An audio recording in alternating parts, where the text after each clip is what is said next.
we present great stories from around the globe by some of the world's favorite writers in Springbok Library of the Air.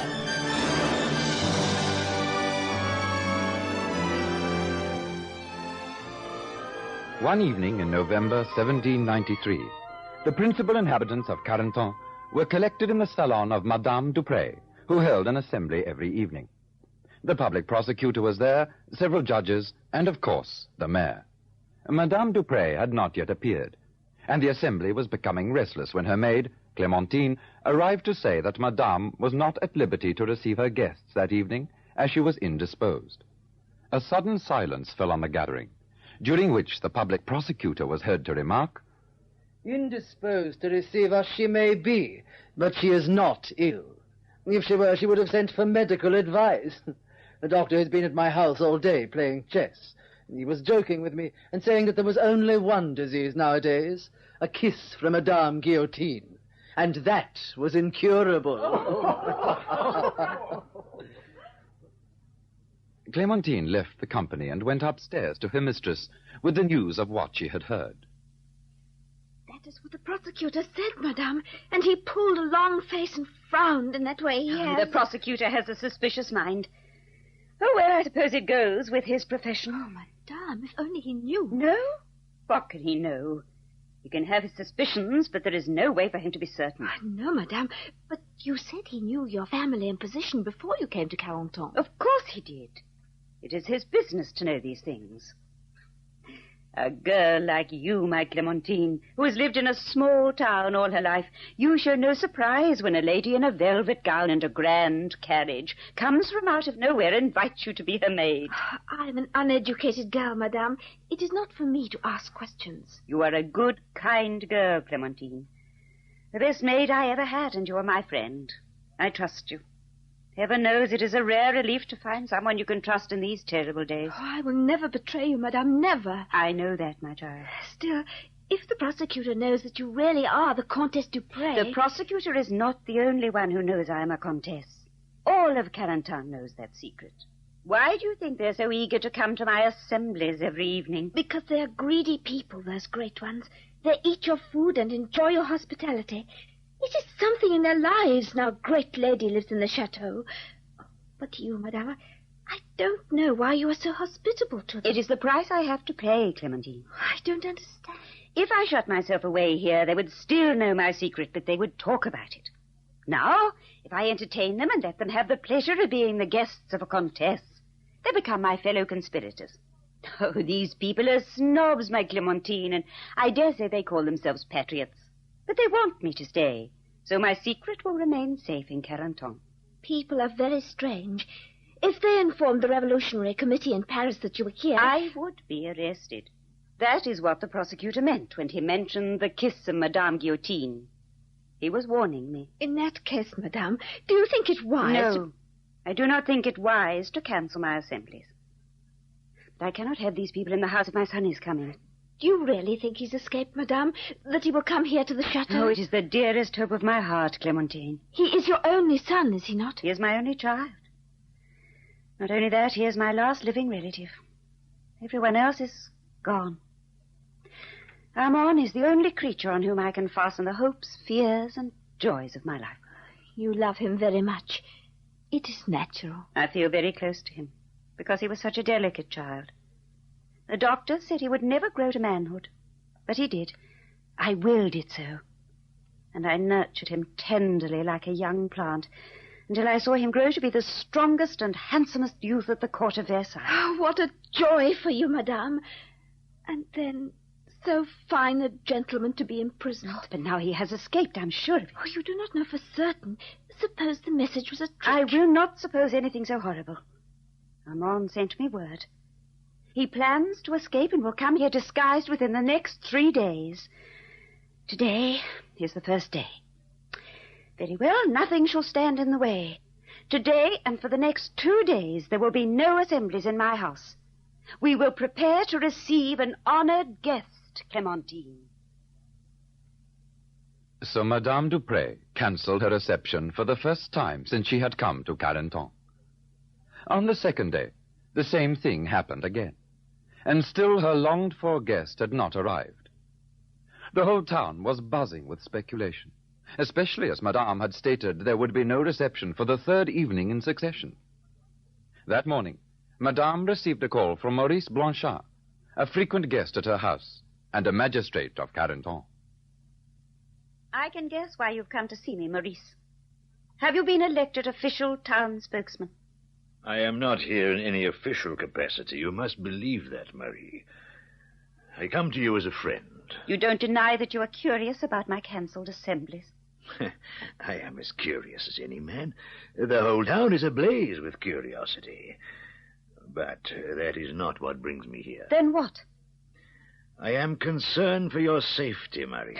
A pretty thought, Monsieur Blanchard. Why should I be in danger? You are a widow, Marie, comparatively young and still beautiful.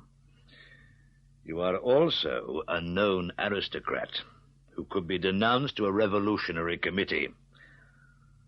Some of us are in love with you. How could it be otherwise? We do not want you to leave us, perhaps to lose your life.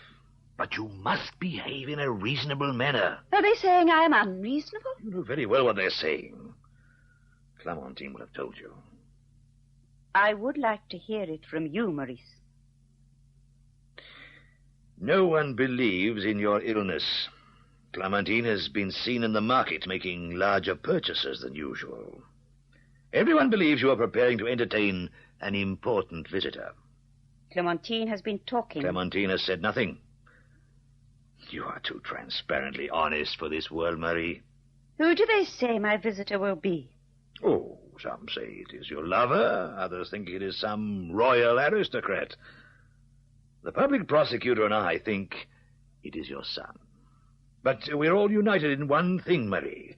A genuine desire to save you from the abyss. Even the public prosecutor? Even he. Although he cannot openly advise you himself, he begged me to give you counsel. Do you trust me to take a share in your crime? Yes, I trust you, Maurice, but there is no crime for you to share. My son sent me word that he would escape from prison and come here disguised. He named 3 days on which I could expect him. Today is the last day. I see. As I said, you have not been altogether prudent. Why did you have provisions brought in, enough to withstand a siege? He may arrive dying of hunger, worn out with fatigue. My poor Marie, you make a dreadful conspirator. If only you'd gone on as normal, no one would have suspected. Well, one thing is certain. You must hold your reception tonight. Tonight? Oh, but that is impossible. Armand will come tonight. He must come. It is the last day. You have not understood. It is you who do not understand, Marie. If you don't hold an assembly tonight, the public prosecutor will be forced to act. He can no longer ignore the murmurings of suspicion. What will he do? Set an armed guard round the chateau, then your son would never get through. But if I hold an assembly, the public prosecutor will be here in the house when my son... He will be here, officially or unofficially. Then I really have no choice at all.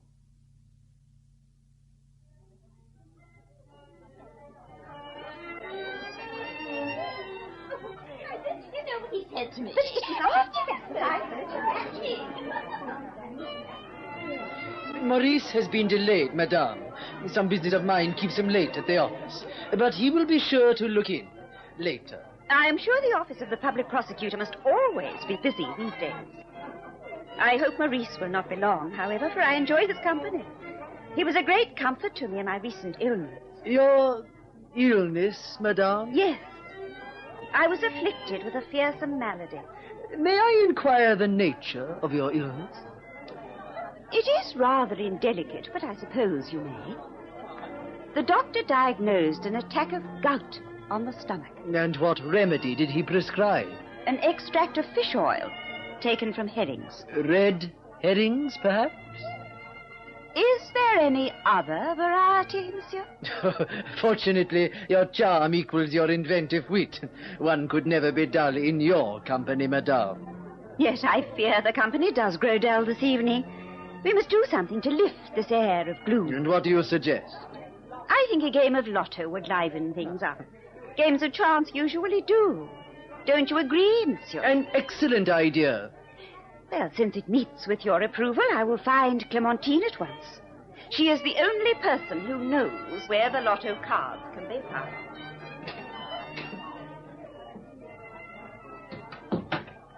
Madame? Oh, has he not come yet? Not yet, madame. Oh, I feel almost suffocated.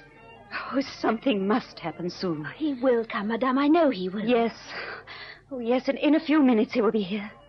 For he is alive. I'm certain he is alive. My heart tells me so. Oh, do you not hear something, Clementine? A stealthy movement outside? There is nothing, madame. Oh, I would give the rest of my life to know if he is in prison or walking free across the countryside. I would give anything not to think... You must not upset yourself, madame. There is a feverish look about you. Your guests will notice. Oh, my guests. Oh, yes, I had forgotten why I came. You must find the lotto cards to keep them occupied, Clementine. Oh, don't worry, madame. He will come. I'm certain Monsieur Armand is alive and on the way. I put a key in the Bible and rested it on my index finger. And, madame, the key did not turn. Is that a sure sign? Oh, madame, it is well known. I would stake my soul that he's still alive. God would never deceive us like that. Oh, it is 8 o'clock already. Find the lotto cards, Clementine. I must go back to my guest.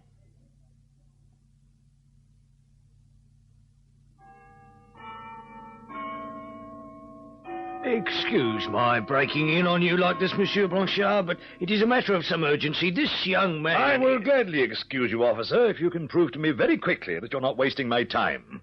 I have an important engagement. At the chateau, monsieur. That is why I thought it best to refer the matter to you. What matter, gendarme? Get to the point. Is this a prisoner you've brought with you? Not in a manner of speaking, sir. At least not yet. That depends on you, of course. I am unable to follow your circuitous reasoning, gendarme. Who is this young man, and where did you find him? No doubt he can answer who he is to your satisfaction, sir. As to where I found him, he was wandering the streets as if looking for a certain address. When I challenged him, he said he was a soldier looking for a billet. A likely story, eh, Monsieur Blanchard? There are no soldiers around here. We must not jump to hasty conclusions, however. What is your name, young man? Julien Jussot. And where do you come from? From Paris. Ah. You say you are looking for a billet. Yes, monsieur. Why are you not in uniform? And where is the rest of your battalion? Precisely the questions I had in mind, monsieur. Quiet, gendarme. Let the boy answer. If he can. You should know, monsieur, as a loyal servant of the Republic, that our army is ill-equipped in the matter of uniforms, and I am only a recent recruit. Well answered. I have seen many young men marching with their battalions still wearing civilian clothes, but I have never seen the newest recruit minus both his uniform and his battalion. Your comrades must be some distance away, citizen soldier. I believe I am 3 leagues in front of the battalion. Let me explain. You have said enough. No doubt some sentiment drew you to Carentan. I believe we understand the situation very well. He's a fine, bold fellow, and no mistake. That will do, officer. Young man, I think you've got an answer ready for anything. And that is just what I should have expected. No, don't say any more. You've said quite enough. I think we understand one another. Gendarme, you may conduct him to the chateau. He will be billeted there. That's a good one, monsieur. Go along with the gendarme, young man. You haven't got much further to go. At this moment, the clocks of Carentan struck 9:30. In the antechamber of the chateau, the lanterns were lighted, the servants helped their masters and mistresses to put on their clogs and mantles, the card players settled their accounts, and they were all leaving together according to the established custom in small towns. All except one, for the public prosecutor remained behind for a final word with Madame. It has been a pleasant evening, one of many pleasant evenings spent in this house. I wish I could believe that there would be more in the future. Why not, monsieur? I can think of no reason why my reception should be discontinued. Then you are not being entirely frank with me. I don't understand you, monsieur. I think you understand me very well. The time has come to stop fencing and drop your guard, madame. The game is over, and we must be serious and speak plainly. Very well, monsieur. I am listening. Madame, I am a loyal servant of the Republic and must carry out its laws. That is my duty. Do you intend to arrest me? But why have you not done so before? It is not my purpose to arrest you. Then where does your duty lie? Madame, I believe that you are keeping an important secret from me. Monsieur Blanchard has not told you everything. He regards what you told him as confidential. Thank heaven there is a little honor still left in the world. Have you nothing to say to me? Nothing, monsieur. You realize that at this moment one word could send both of us to the scaffold. I have studied your character and behavior too closely to share in the mystification by which you have succeeded in misleading your guests this evening. You are expecting a visit from your son, Armand. I have not the least doubt of it. No, I assure you my son is not here. Well, there may be some truth in that, at least. But you expect him at any moment? Please, no. You must not believe. I am expecting a guest, but it is not my son. Armand is in prison. Oh, doubtless he does not intend to remain there any longer than necessary. It is useless for you to deny it, madame. I tell you, I am quite certain that your son has sent word for you to expect him. Let us suppose it is not true, but let us suppose Armand did come. What would you do to him? Now you are being more reasonable. Suppose your son did by some strange chance arrive at the chateau. I would advise you to receive him. You would? Naturally. But do not let him remain under your roof after 7 o'clock in the morning. Tomorrow I intend to come here at daybreak. I shall bring with me a denunciation which I shall have drawn up. Oh, you have no more pity than a tiger. The outcome of my visit depends solely on you, madame. If your son is here, obviously it will be my duty to arrest him. He will not be here. Good. Then an unpleasant and unnecessary task will be avoided. Why must you come here with a denunciation? Why can you not leave us undisturbed and in peace? Because you, madame, by your own foolishness, have made such a course impossible. You mean because I have cancelled my assemblies? I mean because in your artless fashion you have demonstrated to the world, in this case the little world of Carentan, that you expected to receive a clandestine visitor. There has been much talk in the town, a great deal of speculation as to the identity of your visitor. I know. Maurice told me. I am known to be a loyal servant of the Republic. I cannot sit back and turn a deaf ear to such open gossip. Justice must not only be done, it must be clearly seen to be done. As I said, tomorrow at daybreak I shall come to the chateau armed with a denunciation. I shall demonstrate the falsity of this denunciation by making a thorough and careful search. And you will make a report to the authorities that nothing has been found? Exactly. You will then be screened by the nature of my report from all future suspicions. I shall speak of your patriotic gifts, your civic pride, and we shall be saved. This is not a trap. You will really help me to save my son? Yes, I will help you. But we must make sure it is not at the cost of our own lives. I owe you everything. Oh, let me kiss your hand, and I called you a tiger.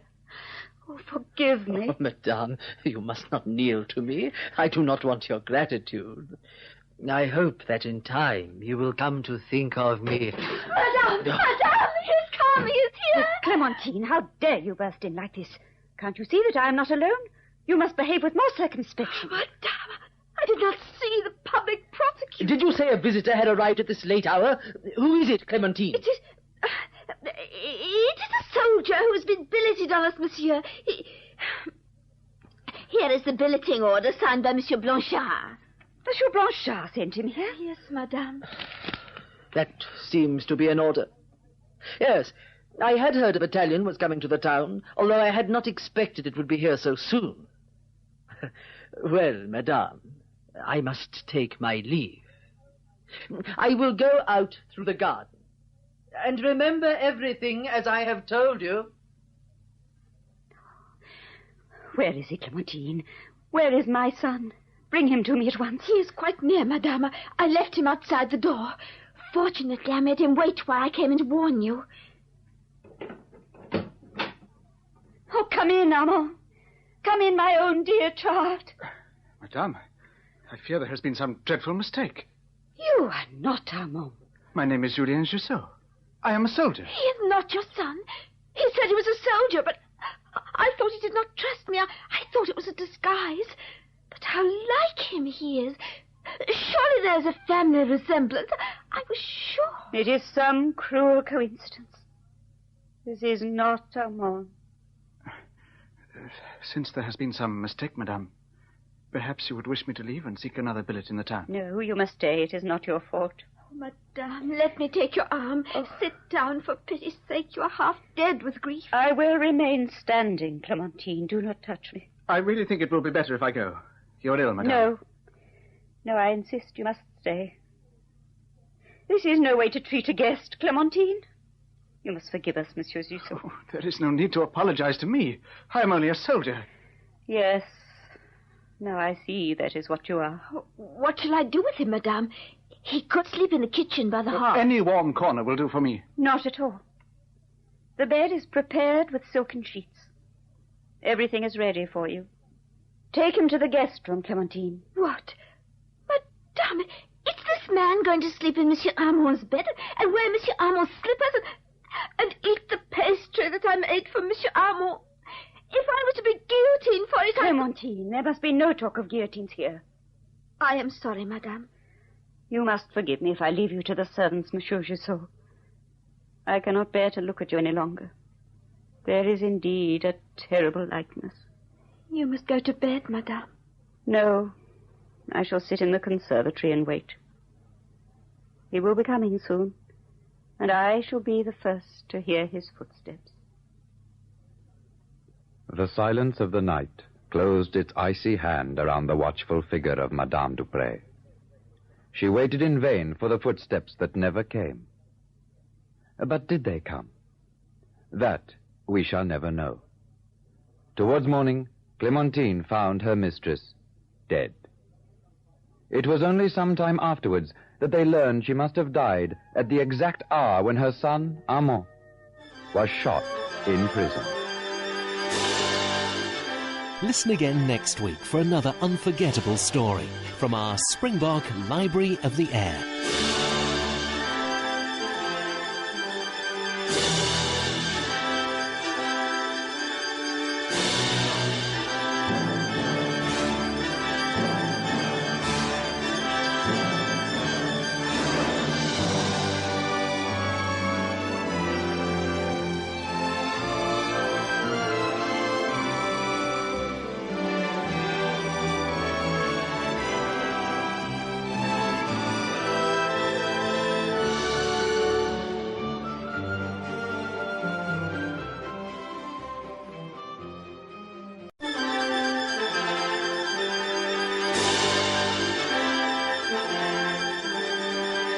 We present great stories from around the globe by some of the world's favorite writers in Springbok Library of the Air.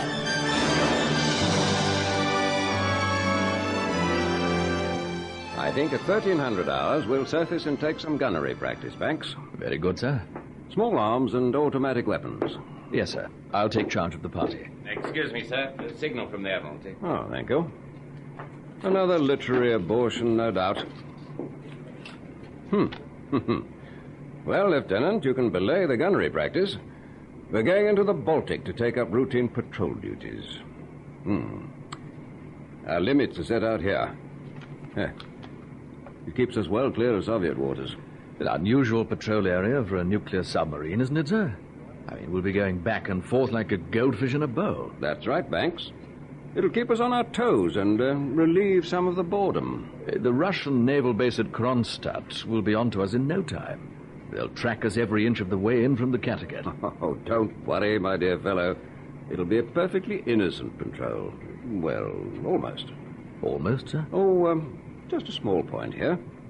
All missiles to be armed and kept on standby. But why, sir? How as not to reason why, my boy? Their lordships sometimes know what they're doing.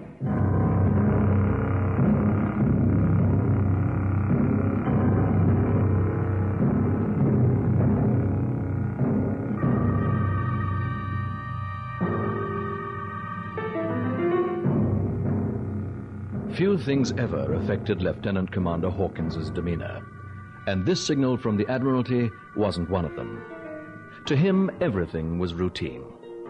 Even had he been ordered to fire the missiles, that too would have been a routine order.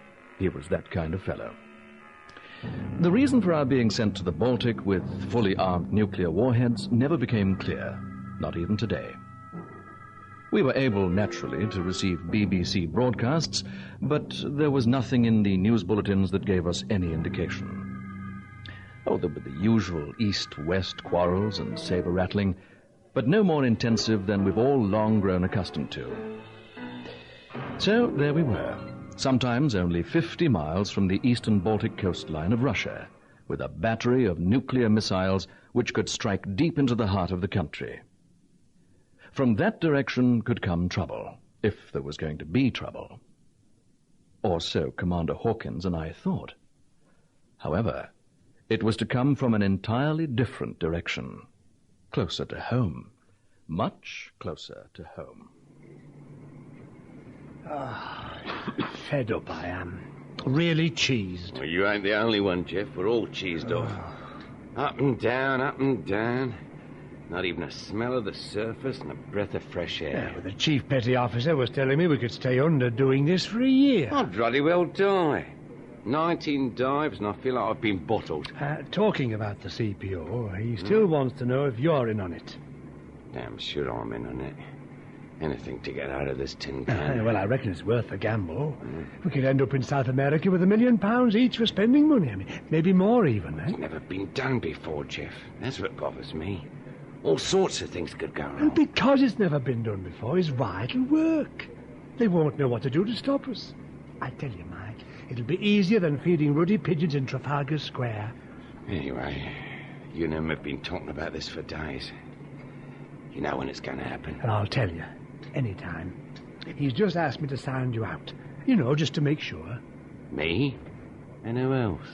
Well, it doesn't matter now if you know, I suppose. Collins and Wilson. Oh, Redding. I was wondering where you got to. How's it going? Okay, Earnshaw's the last. But not the least. Good. You know what you have to do, Earnshaw? I've been over it so many times in my mind I could do it in me sleep, Chief. Good. Because we'll go at 0700 in the morning. Right, set your watch. We don't want no slip-ups, eh?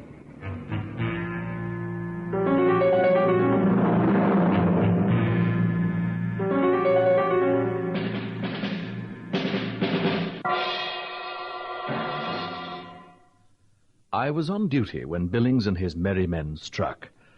I was just making a course correction before being relieved for breakfast.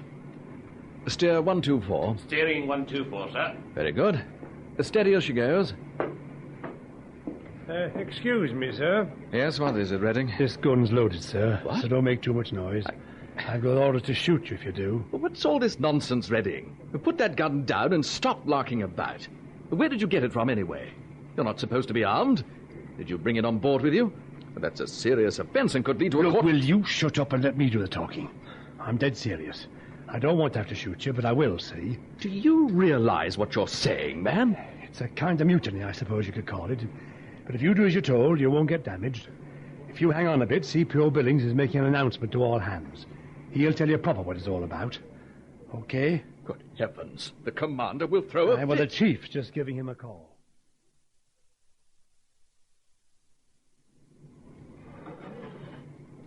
Morning, Commander. Come on, rise and shine. It's just on 7. Come on, I know you had a late night and all that, but things is happening. What is it, Billings? Well, I think it's only fair to keep you abreast of events. You see that pipe? Put your hands on it. What are you talking about, man? Where's my steward? Oh, dear, I was hoping I wasn't going to have to do this. A gun?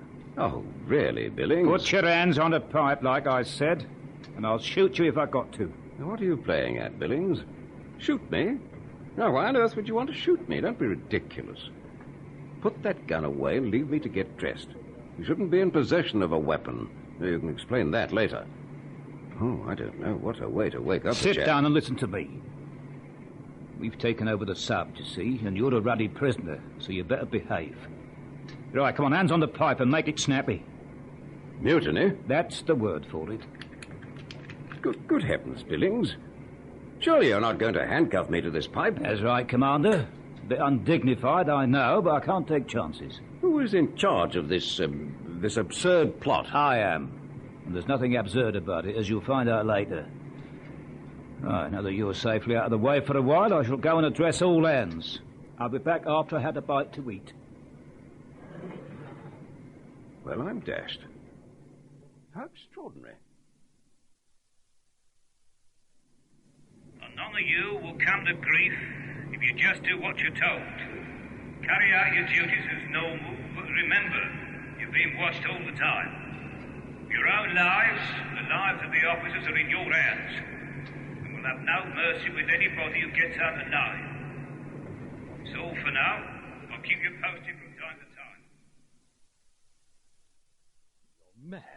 You can't get away with a crazy thing like this. Well, we have. Getting control of the sub was the hardest part, and we've done it. Very well. I'll grant you that. But what is all this leading up to? I mean, what purpose does it serve? Now, well, here's the chief. He'll answer that for you. Hey, chief.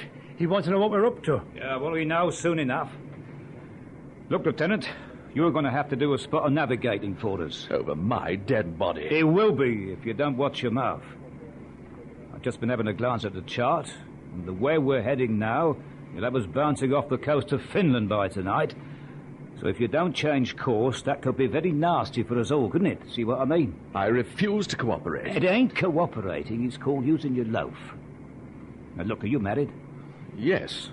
Not that it concerns you. Kids? 2, but... What good's it to them then being fatherless, and your poor missus being a widow, all for nothing? Is it worth it, Banks? Well, of course, I shall have to change course eventually. So why not change it to the way I want to go now and be done with it? Where do you want to go, Billings? Kronstadt.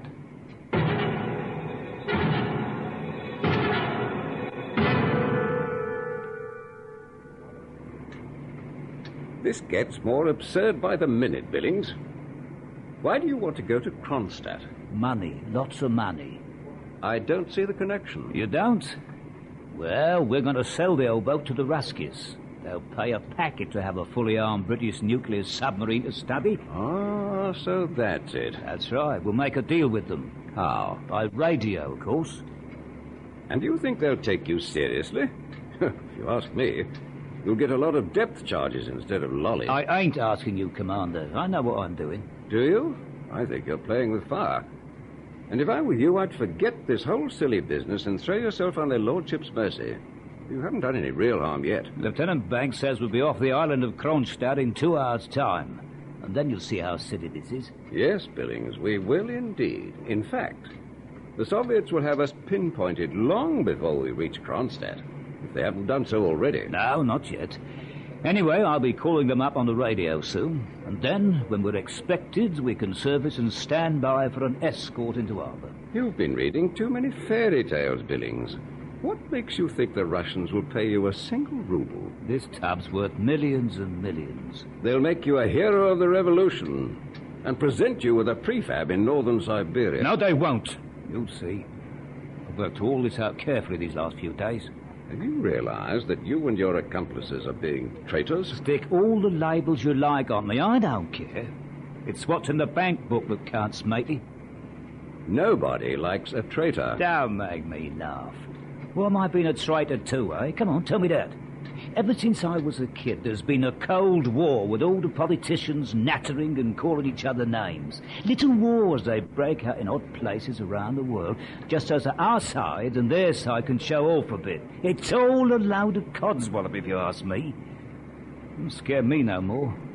All I want is a few bob so that I can spend the rest of me natural having a ball down South America way. Or northern Siberia, my dear chap.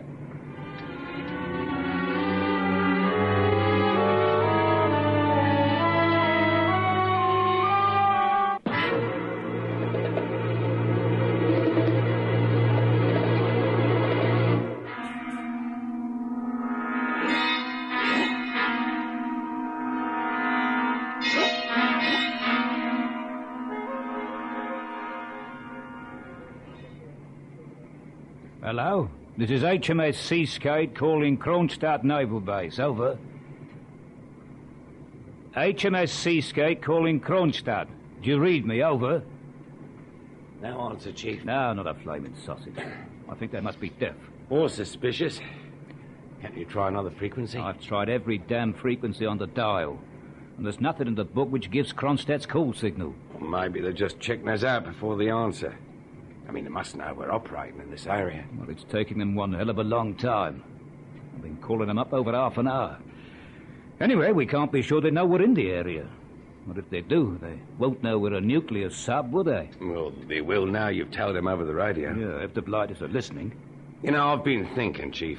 I mean, why sell the sub to the Ruskies? I mean, we could sell it back to the Admiralty instead. What a ruddy, stupid idea. This fish must be worth 200 million.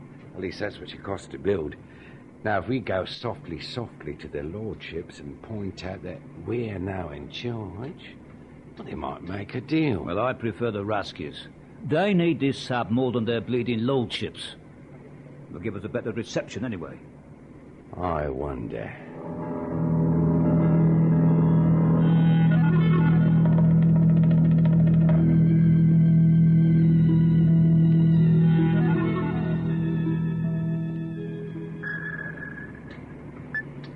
Something approaching. Surface craft. Good. What's the distance? 4 miles. Approaching fast. How big? Well, difficult to say. Could be a coastal patrol boat. Reading? Yes, Chief. Go and bring the commander from his cabin. Handcuff his hands behind him. Right. You, stand by the surface. Billings, have you taken leave of your senses? You'll lose yours if I give you a boat with this gun. Just remember who's in charge now. Don't be so cheeky. 3 more surface craft approaching. Could be a fishing fleet. Too fast. They go like the clappers. First one will be overhead in a few seconds. Hey, Earnshaw, go and see if Collins is still trying to make radio contact. He should be getting something by now. Well, Lieutenant, why shouldn't we surface? You'll be throwing all your aces out of the pack. Elaborate, will you? On the surface, we're almost helpless against heavily armed surface vessels. If those boats up there are jet-powered MTBs, you'll stand no chance. If they capture us, what kind of a deal will you make then? Yeah, you got a good point there. I never thought of that. There's a lot of things you never thought about, Billings. Overhead now, circling. I suggest we go down to 20 fathoms. Never mind what you think. I'll give the orders. Collins says he's getting nothing but a lot of silence, Chief. He don't want to know us. There you go! Watch it! Now that stupid clock's to depth charging us!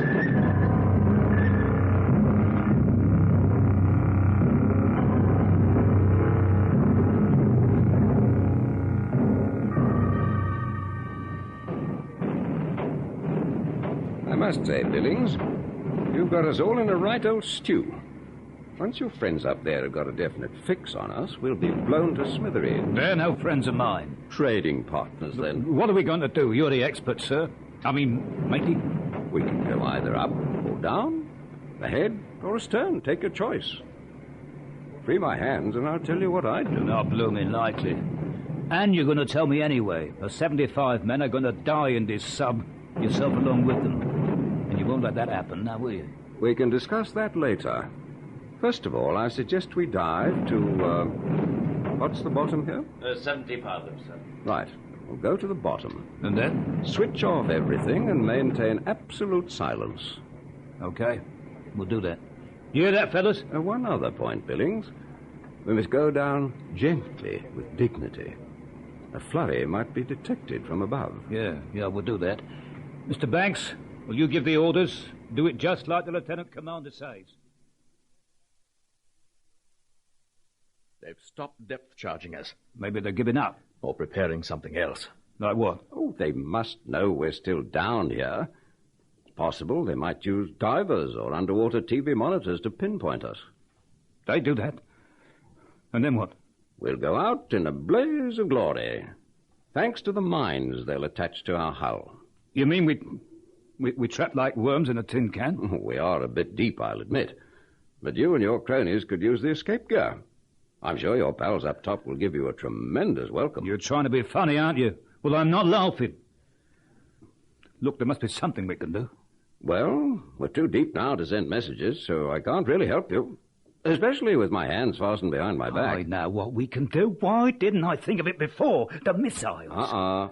Mustn't play around with the missiles, Billings. Why not? I'll call them damn Russians up on the RT and warn them that if they don't pull back and leave us alone, we'll fire our missiles bang slap in the middle of their flaming country. That'll put a win up them. An idiot, even a desperate idiot like you, would know that such an action could trigger off a third world war. When we surfaced, all we'd be greeted by is a lot of smoke and radiation. Okay. We don't be bluffing them. I wouldn't really fire the missiles. If I know the Russians, they'll know you're bluffing, and will be quite prepared to call it. And what then? A depth charge. They must have a fix on us now. Billings! Don't go running off like that. I've not finished. What's going on? Yeah, all right, what is it? There's another reason why the Russians will ignore your threat. They know we're too deep to fire our missiles. How do they know we don't have a new type? Oh, a silly question, old chap. They know everything we have, just like we know everything they have. What do you think we have spies for? Those DCs are exploding only 5 fathoms above our level. One more notch on the pressure fuses and they've got us cold. Better tell Billings, Lieutenant. He thinks he's the commander. You're trying to be funny again. Not at all. Are you in command, or are you not? Well, yes, I am. There you are, Billings. Report to him, Banks. I've resigned myself to a watery grave. I was saying... All right. I heard the first time. I wouldn't like to be in your shoes very soon. What do you mean by that? Oh, the crew will get you soon, Billings. They're beginning to get desperate. And desperate men do desperate things. You've only got 4 men to guard the entire vessel. Very dicey, Billings. Very dicey indeed. Shut up, will you? They can hear what you're saying. Oh, don't be childish and naive, Billings. Right at this moment, each of 65 men is trying to plan a way to disarm your men. And most of all, what they're going to do with you. Yeah, all right, I said shut up, will you? They'll probably stuff you into a torpedo tube and fire you to the surface. Do you know what that means, eh? It means the bends. Your blood will boil and bubble in your veins. You'll suffer the torment of hell before you die. No, they wouldn't do that to me. Shall we wait and see, eh? Hey, Chief. There's still no reply from above, but comms are still trying. Yeah, all right. Tell them to keep at it. I don't like it, Chief. Any minute from now, one of them bang barrels is going to hit us. Get back to your post, Earnshaw. Okay. Don't get excited. It's just that I'm beginning to wonder what I've stuck my neck into. According to you, we were going to be welcomed with a ruddy military parade and showered with gold medals, not bleeding depth charges. Something's gone wrong, ain't it? Like the Russians don't want to know us. Shut up, Earnshaw, and get back to your post. It's the right idea, do, if you ask me. Well. A rift in the enemy camp, I see, eh? Yeah, well, you didn't see nothing. It was just edgy. That's what the matter with them. Are you convinced that we've all had it, eh? Oh, I wouldn't say that, Billings. Only while you're in command. You mean we can still get out of this with our necks? We can but try. All right, then, well, come on. What's the next move? Don't you know? Why, it's easy. All you do is unfasten my handcuffs, hand me your gun, and tell your other men to do likewise. Oh, no, not on your Nelly. Their lordships will roast me alive or dangle me from a handy yardarm or something. No, I ain't back to that yet. Better than a depth charge or being propelled through a torpedo tube, isn't it? Those are the only alternatives. Besides, I don't think their lordships will be too hard on you. It isn't as if you shot or hurt anybody, and you haven't attempted to take on the Russian Navy. All in all, they may be lenient, and I'll do what I can. Yeah, well, I don't know. You haven't got long to make up your mind, old chap. We're going to be fish food any moment now. Oh, what the hell? All right. Here's me gun. You take it, Mr. Banks. I'll unfasten your handcuffs. Sir. Ah, your sudden respectful manner is most welcome, Billings. Mr. Banks? Yes, sir. Hand me that weapon. I shall take CBO Billings to help me collect his co-conspirators. Take the vessel up 15 fathoms and steer a course 176 at full speed, of course. Just like that, sir? Just like that, Mr. Banks.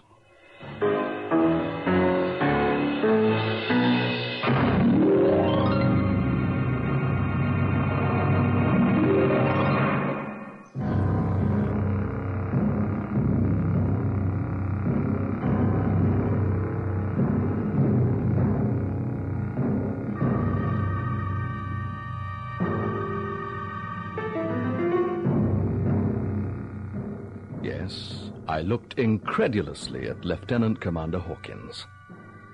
For us to do as he ordered seemed like an act of suicidal bravado. Still, I had no alternative. I simply had to obey. We rose 150 feet from the bottom, and I put the engine to full ahead. The sound and shock waves from the depth charges were still felt. And yet, miraculously, none came close to us. Within 30 minutes, we were well cleared of Soviet-controlled waters and almost back on station. The 5 sad mutineers were safely locked up, and Lieutenant Commander Hawkins invited me to his cabin for a briefing. Well, Banks, have you had a damage report yet? Yes, sir. Yes, I have. And fortunately, there's no serious damage. But do tell me, sir, is there something that you know that I don't? Oh, plenty, I'd say. What I meant was about what happened. The way we upped and left, just as though we were on a training exercise. That. Yes, it was rather like a training exercise, only with the, with the other side providing the bangs. Yes, but I'm still in the dark, sir. Well, look at it like this, Banks. You're a Russian, and just off your coast there's a nuclear submarine that shouldn't have been there. Perhaps it strayed there, or perhaps it's on a spying mission. Whatever the reason, you are not going to destroy it, are you? Not when you know its nuclear missiles are armed and ready for firing. What you would do is to scare it off. Zoom around and make a lot of noise. You pinpoint it and depth charge all around, but not quite close enough to cause any serious damage. And all the time, you're hoping you'll beat a hasty retreat. Which we did, much to the Russians' relief and our own. So we were never in any real danger? Oh, only from Billings and his fellow conspirators. As I said, it was little more than a training exercise. Listen again next week for another unforgettable story from our Springbok Library of the Air.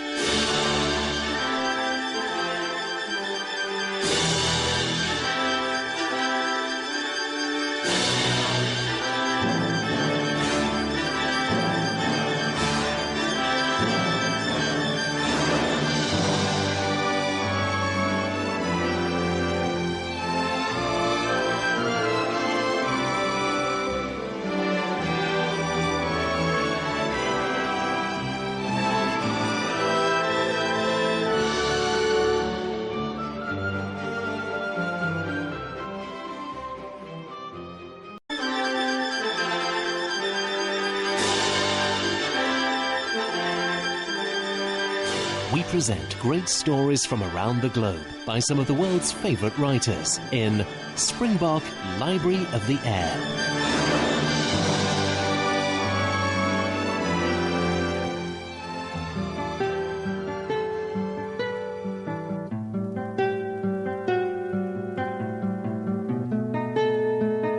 Foreigner by Justin Shaw. Produced by Olympia Studios in Durban and directed by Henry Diffenthal. Edward Gittam drowns after driving his car over a bridge and subsequently dies. However, he is brought back after a few minutes by paramedics and rushed to hospital, where he falls into a coma for a week. After waking up, he is released to carry on with his normal life, but finds that things will never be normal again. He starts having episodes where everyone in the world, it seems, disappears, and he's left completely alone before being violently shoved back to reality.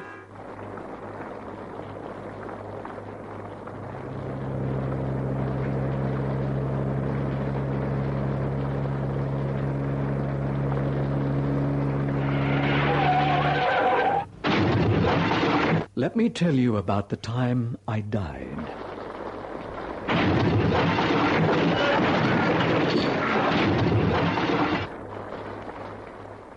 For me, it was fast. I had no time to prepare and no power to try and fight it. It was the worst kind of fear I'd ever felt. But it's nothing like what you think. There's no tunnel and no light at the end. It's like nothing physical you've ever seen, and so can't be explained to somebody who's never crossed over to the other side, to the spirit world.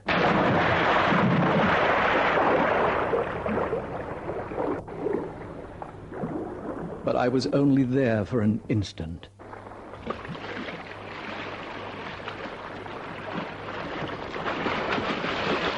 Quick, let's get him out and check if he's breathing. Before they brought me back.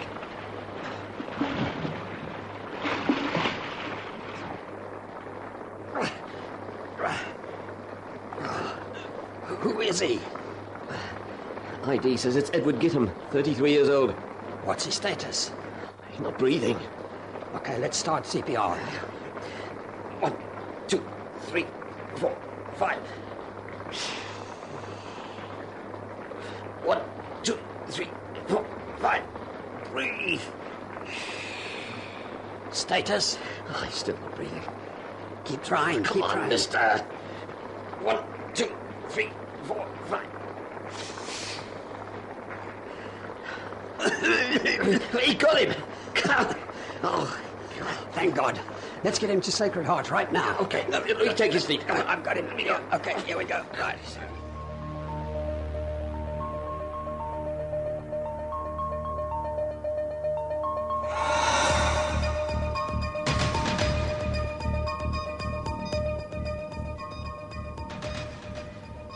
I woke up a week later, confused and in a hospital bed. Was I alive? I wasn't sure. As much as I recognized everything around me, everything seemed foreign. But a voice had assured me I was actually alive. Mr. Gittam? Mr. Gittam? Mr. Gittam? Mr. Gittam, can you hear me? Mr. Gittam, my name is Dr. Andre. You were in an accident, Mr. Gittam, but you survived. You're lucky to be alive. Alive? Yes, you're alive. Your car skidded off a bridge and plunged into the river below it. You drowned, Mr. Gittam. We aren't sure how long you were gone, but we brought you back. What? Mr. Gittam, you died.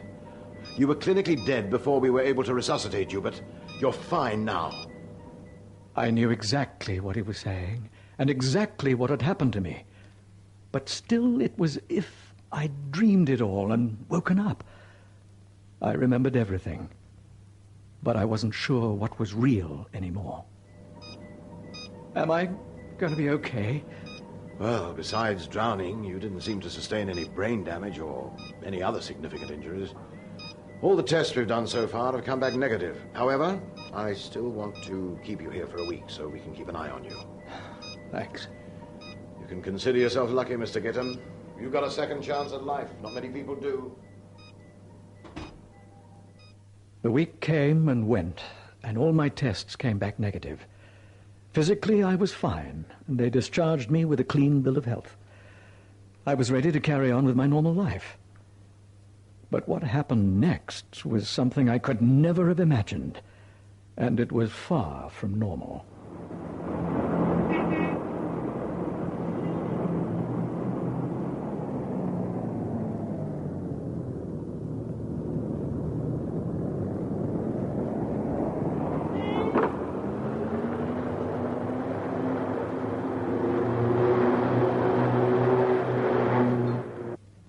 In an instant, everyone was gone. All the people in the world, it seemed, had just disappeared, and I was left alone, completely alone. Was I dreaming? Had I passed out? It didn't feel like a dream, but how could it be real? Where was everybody? Hello? Anybody there? The world was quiet all around me. Everything had remained the way it was. The trees, the buildings, the air. But I was the only thing left alive in all of it, and it scared me a lot. Mostly because it felt familiar, like a feeling I'd only felt once before. That night I went over the bridge, the night I died. But why would I feel like that now? I was alive, wasn't I?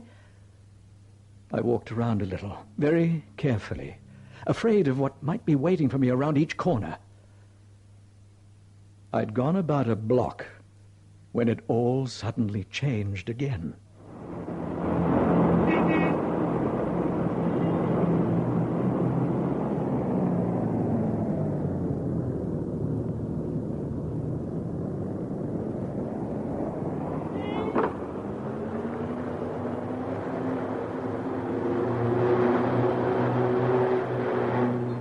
Hey, mister, are you all right?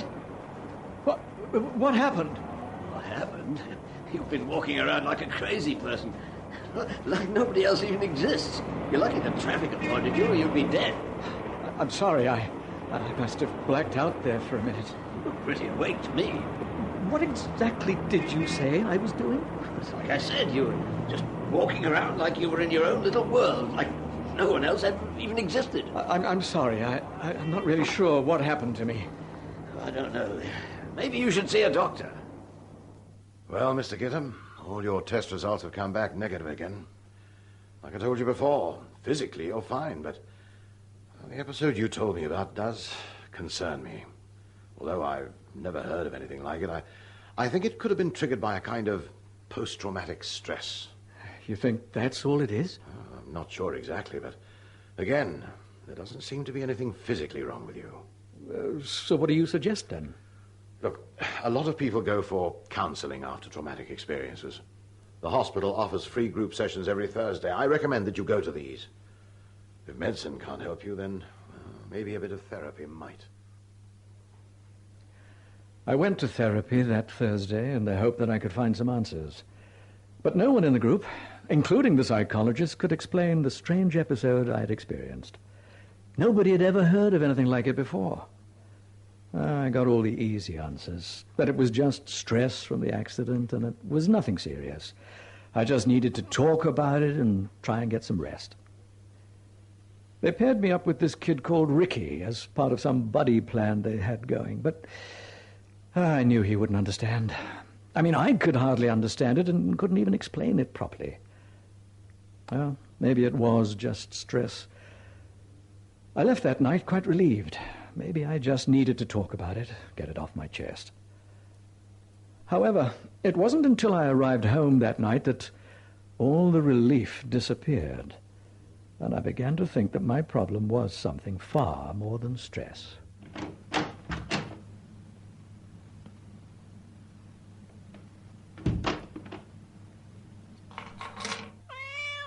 Hey, pirate. How you doing, pretty kitty? Did you miss me? Course you did. Good kitty. How about some music, It's been a long day. There we go. You hungry, pirate? I am. Well, what do we have? Olives. Yeah, that's a nice start.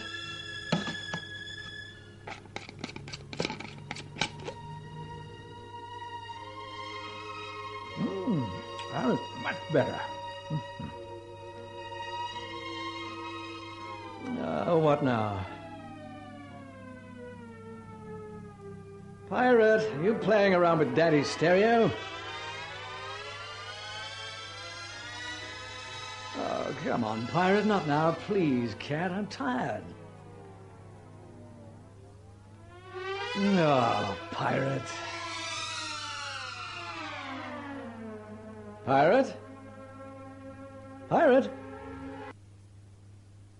What's wrong with the stereo now? It's still on. Why aren't you making any noise? Where's that cat now? Pirate! Pirate! What on earth was that? What the hell was that?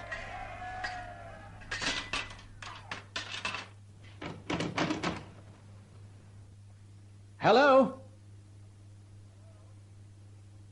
Hello? Oh, maybe it's the wind. It sounds like it's coming from Mrs. Swanson's house. I'd better get over there and see. Mrs. Swanson! Mrs. Swanson!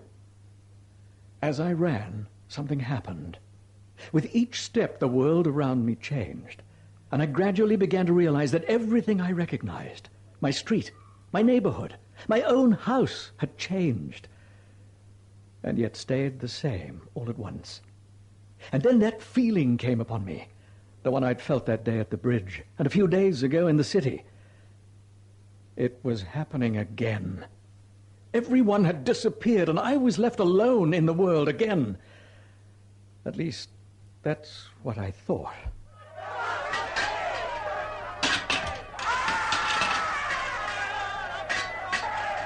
What were those sounds? If everyone was gone, where were they coming from? Something was out there. I could feel it. I couldn't see anyone, but I knew I wasn't alone. Who's there? Who are you?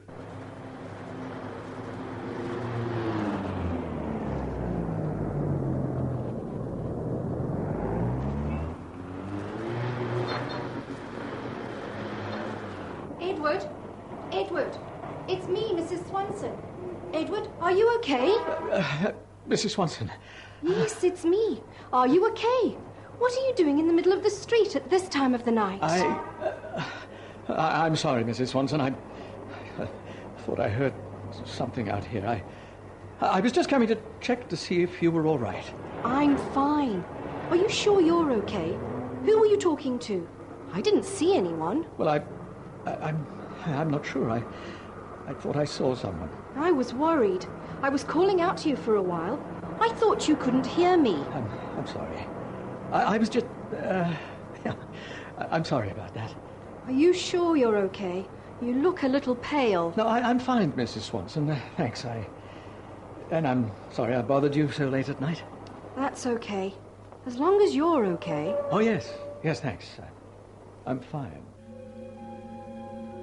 But I wasn't fine. What was happening to me? Was I losing my mind? What were those sounds? My mind kept taking me back to that feeling I had inside the episodes. The one I felt when I died. Did it have something to do with that? When I died, did it change me? I had to know what was happening to me. Ricky, the kid from the therapy group, was a computer genius. He was being counseled for severe depression and repeated suicide attempts. I got him to search the internet for any similar or identical cases to mine. If Sacred Heart had never heard of this phenomenon before, I was going to find out about it myself.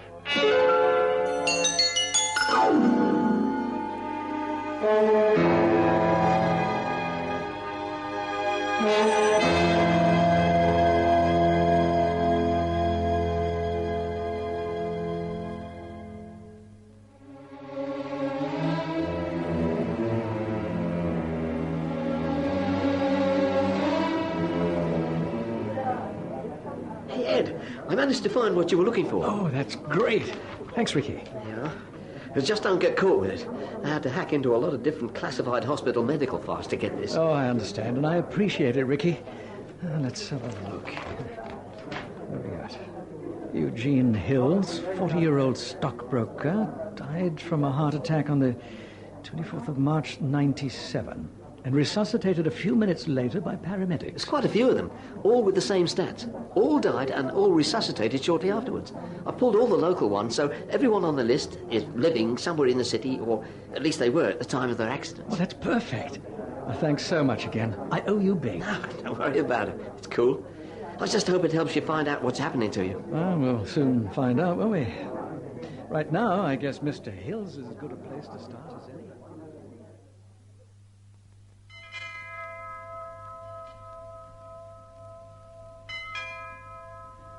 Well, Mr. Hills, I certainly hope you're in. Hi. Hi.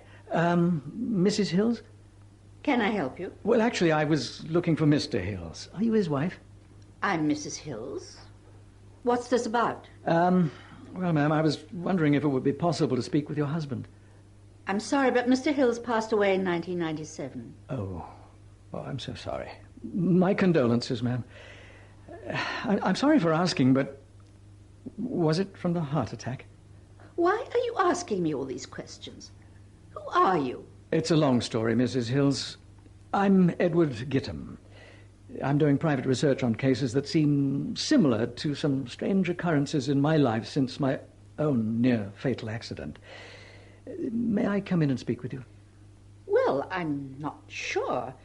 You seem to have a decent face. Anyway, I'm intrigued. Come in. But you can't stay long, though. Thanks. I really appreciate your time. The heart attack was just the beginning. It's what happened afterwards that... He killed himself a few months later. Oh, I'm so sorry. I think it was for the best. He was never the same afterwards. The blackouts, the hallucinations. I think it was just his time to... Mrs. Hills, I am so sorry. Again. I'm sorry, I can't. I understand. And I do apologize for dredging up the past. I'm sorry to have bothered you. I couldn't bear to pry any further. The poor lady was obviously still devastated. But at least I had found something out. Blackouts, hallucinations, the same symptoms I was having. But it wasn't enough. I needed to know more. I needed something solid, an explanation. Poor Mr. Hills. He was never the same, she said. I wonder if that's what drove him to kill himself. I hope not, seeing as he'd done it only a few months after his initial escape from death. I hoped that the next person on the list would have some sort of explanation. But they didn't. They, too, had died from a separate, unrelated incident a few months after the initial death. And then, one by one, I scratched off each person on the list, my hand trembling and my stomach tied in knots. Every one of them dead within months of being resuscitated, and no one willing to tell me their story. Did the same fate await me? My mind raced. What was going on? There was one more name on the list. Peter O'Neill, 12 years old, drowned in his pool and resuscitated by his mother shortly afterwards. I prayed that she'd have the right answers.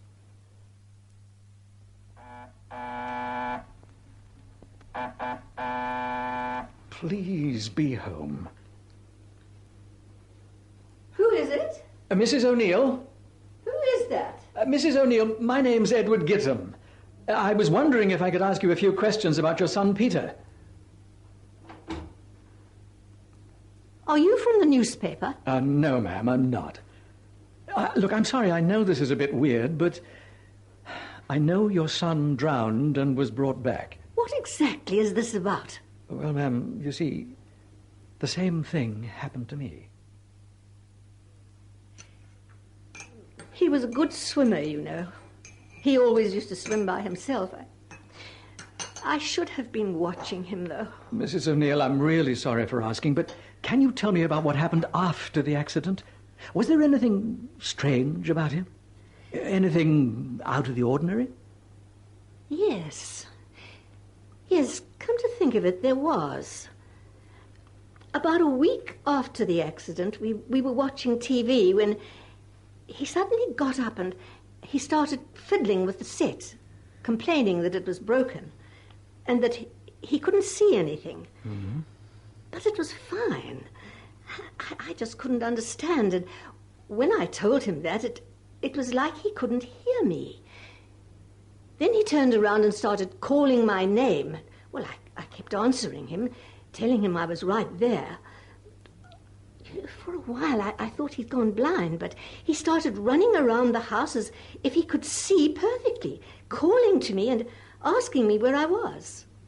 Well, I kept answering him, but he couldn't hear me, and he was crying. I didn't know what to do. Well, a few minutes later, he snapped out of it, and, well, I rushed him straight to hospital, but they couldn't find anything wrong with him. The hospital couldn't find anything wrong with me either. What did you do next? Well, the hospital recommended therapy, so I took him. Group therapy? No, it was one-on-one with a lady psychologist. Well, she seemed very good, and I thought Peter was in the right hands. Did she help him? No, the episodes persisted, and, well, they even got worse.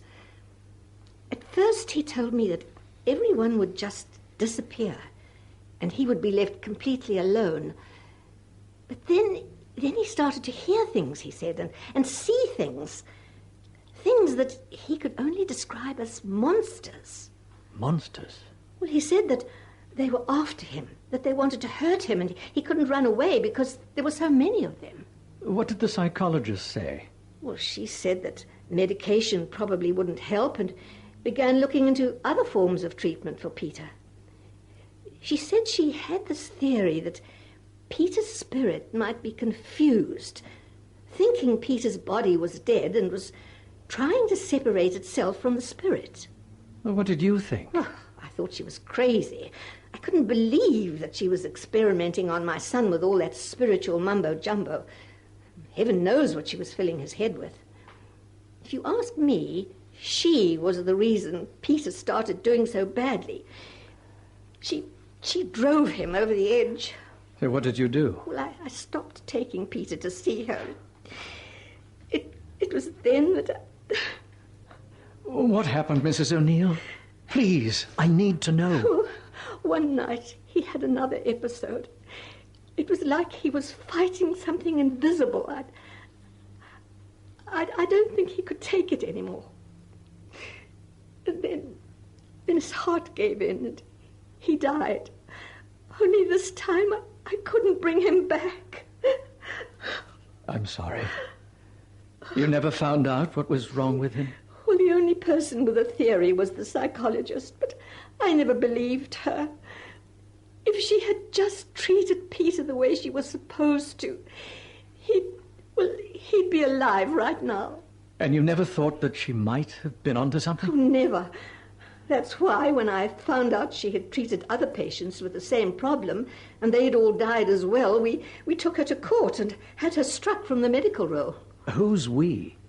Well, surviving family members who also felt her practices were unethical. Do you remember any of their names? Well, let me see. There were the Johnstons, the Adlers, the Shaws, and Mrs. Hills. Well, what's that? It's a list of all the people in the city who went through the same ordeal. And all the names you just mentioned are on this list, too. What did you say that doctor's name was? Oh, if I were you, I wouldn't have anything to do with her. She's no good. You know, I fear the same thing could happen to you if she were to get her hands on you. Mrs. O'Neill, I'm afraid the same thing is already happening to me. She might be my only hope in finding out what's really going on. Oh, her name was Rush. Dr. Nadine Rush.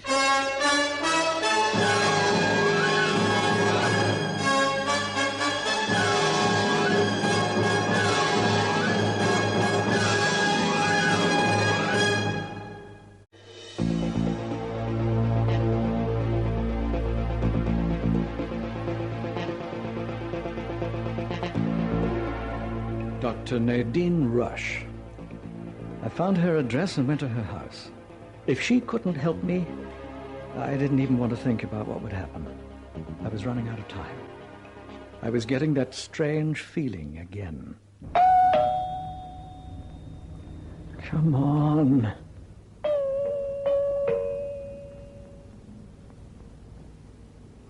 Hello? Who's there? Dr. Rush? Dr. Nadine Rush? Who is that? It was the worst possible timing. The one person I needed to see was about to disappear along with everyone else. Dr. Rush, my name is Edward Gittam. I've read about your work with patients who die and are resuscitated. I don't practice anymore. Sorry, I can't help you.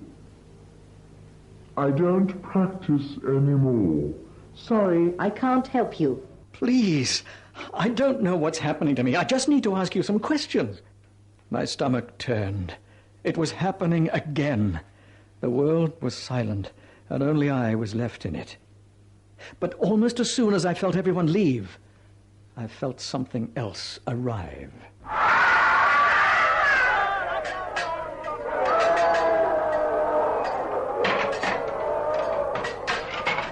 Who's there? Who are you? Suddenly, something flashed into sight. For a second, two giant shapes appeared and then disappeared the next moment. I froze. Were these the monsters that young Peter O'Neill said he saw? Wake up, Edward. Wake up. Wake up, Edward. Wake up. Wake up, Edward. Wake up. Edward. Relax. Relax, you're in my house. You're fine. You're one of them, aren't you? One of whom? I used to call you foreigners. It seemed the best way to describe what was happening to you. Do you know what's happening to you? Actually, that's why I came to you. I need your help. Help? I'm afraid that I can't offer you any help. All I can give you are a few answers. Whether or not you choose to believe what I tell you is up to you. Well, at this point, I'll take anything. All right. How long ago did you die? About 3 weeks ago. And ever since then, you've been feeling different? Mm-hmm. Like the world had somehow changed? Yes. You couldn't explain it, but everything you knew was suddenly foreign. And then the episode started. Yes. Are you sure you want to know why? Yes. You might not like what you hear. I need to know. All right. When you died, your spirit began crossing over to the other side, the spirit world, which is where it should have gone. But because you were brought back from the dead, your spirit was confused. It was still trying to live in the spirit world. That's why everything seemed foreign. When you came back, you were seeing the world through the eyes of your physical body as well as those of your spirit. And the episodes? The episodes occur when the spirit essentially overpowers the body and tries to live separately from it, as it believes it should. It crosses over to a place where the rest of us can't see, and you are not able to see us. The spirit world? No. Not the spirit world, and that's where the other problem starts. Well, where is it? Do you believe in God, in good and evil? Yes, I suppose so. In almost every culture and religion, there exists the concept of good and evil. Many people think there is a constant battle between the two sides to maintain some kind of balance between them. Of course, we can't see that battle because it exists on another plane, one where mortals are excluded. But what if I believe that you are now in the process of crossing over to that plane, right into the middle of that war that has raged since the beginning of time. You can hear them shouting, can't you? Their swords striking. Is that what those horrible sounds are? I believe it is. Well, how do we stop it? I don't know. That's why I said I had answers and not help. I don't think it can be stopped. Except... Except what? The only way your spirit will find its way to where it needs to be is if your body is no longer holding it back. What? What are you saying? The only cure for this is if I die? I did tell you, you might not like what you hear. But that's ridiculous. There must be another way. Why do you think all my other patients died? Because I let them? No, it's because there is nothing I or anyone else could have done to help them. Well, how do you know? How do you know it's not just that you can't find another way? Because you cannot fight against fate, against your own destiny. Your fate now lies on the other side. You started crossing over. The fact that science was able to bring you back doesn't change that. This is bigger than medicine and anything you can see. It's the natural order of things. No, I won't accept that. That's all I can do. Sitting around waiting to die. Is it really so bad? Is death what you're really afraid of? Because let me tell you, I watched all my patients go through the horror of having their spirits beaten and torn in a war that they were never meant to be a part of. As soon as those flickering images you're seeing at the moment come into focus, you'll also come into focus for them. And when you do, it won't matter that you're not supposed to be there. They'll make you part of it, and you won't stand a chance. So what then? I can't tell you what to do, but you're running out of time. Your spirit won't last long the way it's going right now. So I don't have any option but to die? It's just your body that dies, Edward, in order that your spirit can cross over to where it's supposed to be. Isn't that better than being what you are now? A foreigner? You're not supposed to be alive here, and your spirit is not supposed to be moving in the direction it is. Isn't it a scarier thing to not belong where you are? No. No, that can't be the only way. I won't believe it. It can't. Edward, please. No. No, your patients died because you didn't know how to help them. No. Well, I'll find a way. I am not going to die. Edward, you're wasting your time. Please listen to me. You're running out of time. Good luck.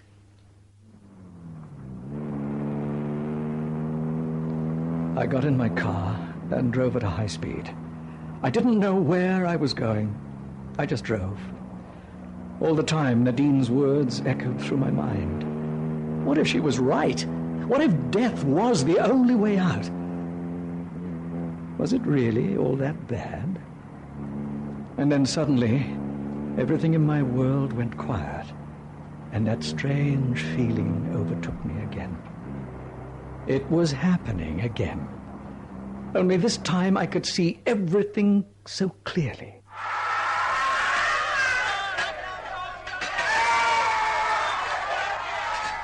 Oh, God!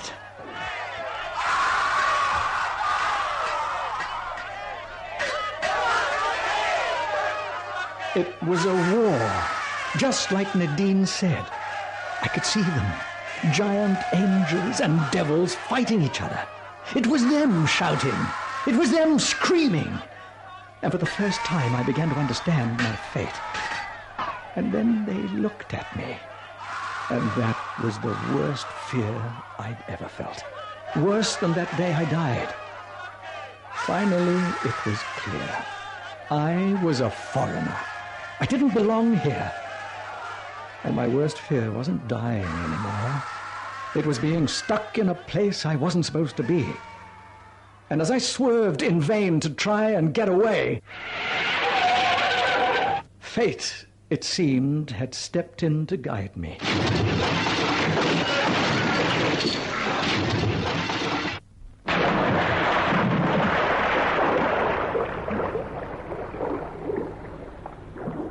So let me tell you again about the time I died.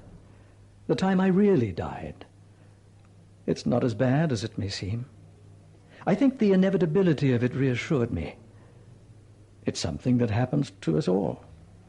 And as for me, I'd rather be where I belong than be a foreigner.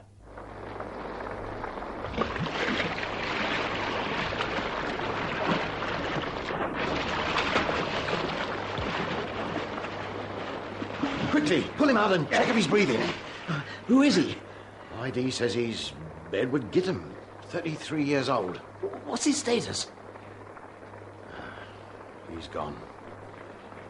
We're too late.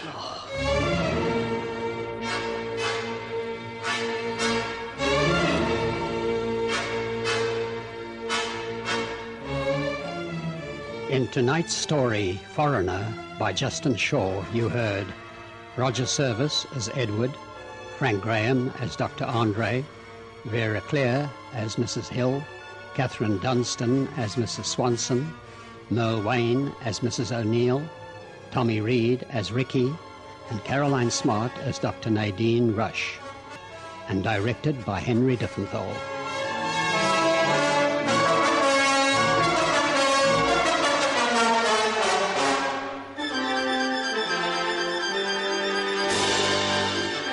Listen again next week for another unforgettable story from our Springbok Library of the Air.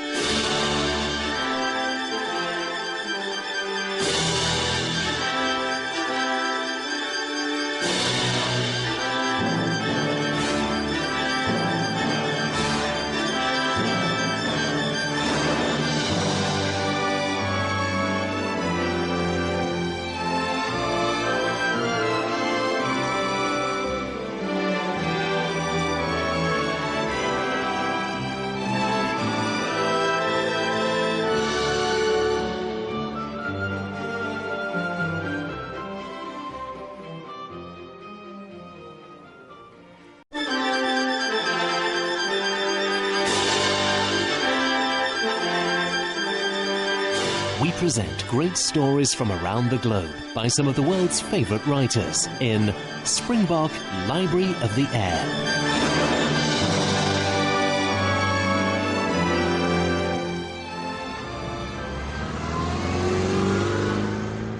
Finding Joe by Les Smith.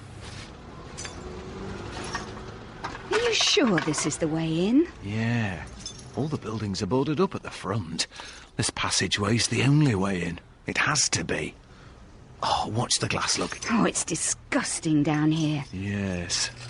Oh, here's a door. I can't believe people live in places like this. It's just derelict. Well, it's got a roof. But why? I mean... Shh. What? In there. Do you think we should knock? Yeah.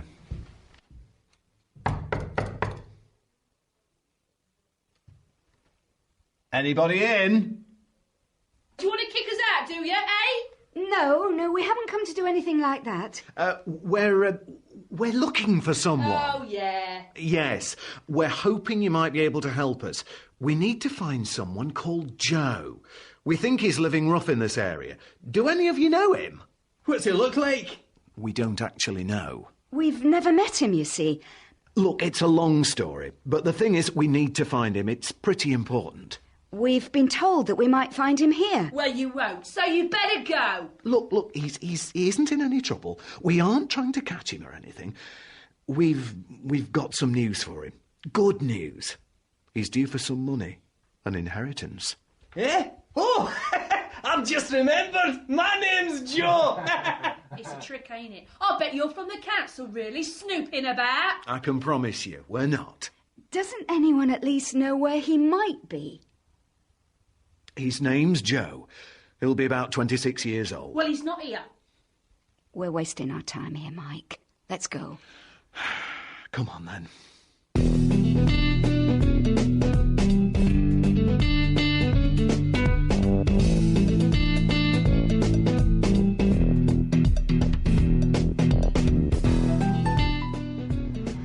Oh, that's it then. We might as well give up and go home. Forget all about it. I don't know. I think he's in there. He's one of them. Maybe afraid to show himself. Probably thinks we're out to get him. But for what? Who knows? He might have been involved in all sorts of things for all we know. He might owe some money. And think we're here to collect. Exactly. Come on. Oh, no, Mike. We can't go back in there. If Joe's one of them, he'd have shown himself when we mentioned the inheritance. Surely. Yes, but maybe not if... They're throwing bottles at us now. We're obviously not welcome. Come on, let's go.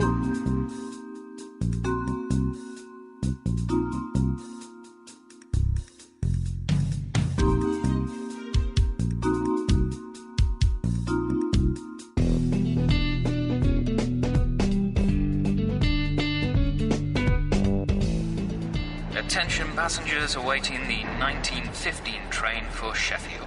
This train is running approximately 20:20 minutes late. Oh, well. Time for another coffee, I suppose. We may as well take a seat in the waiting room if it's going to be another 20 minutes. Good idea.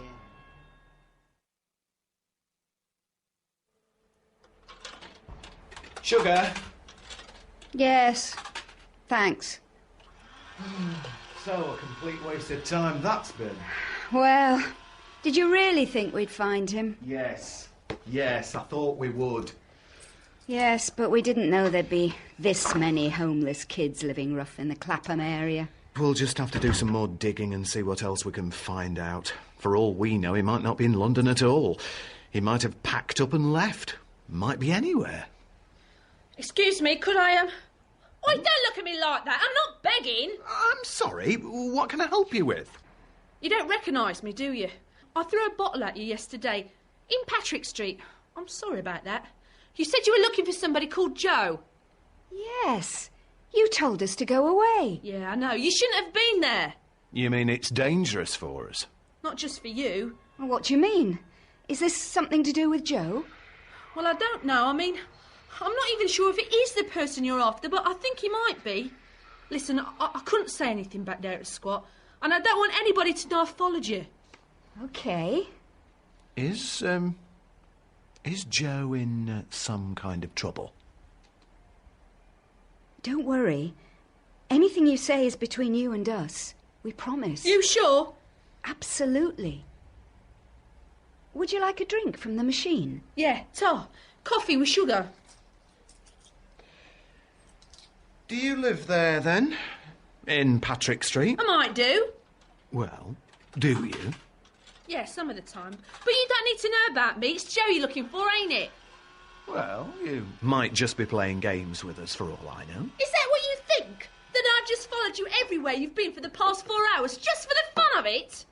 You've been following us? Oh, yeah. I can tell you every place you've been since you left Patrick Street. Why? Well, maybe it's just 'cause I've got nothing better to do, eh? Maybe I'm just playing games like you said.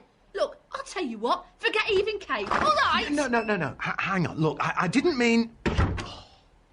Mike? She's gone. I think I've upset her. Oh, for goodness sake, Mike. What did you say to her? Nothing. She just seemed to have this bit of an attitude. I don't even know her name. Yes, but we know where she hangs out, don't we? Come on. I don't think it's quite time for us to go home yet.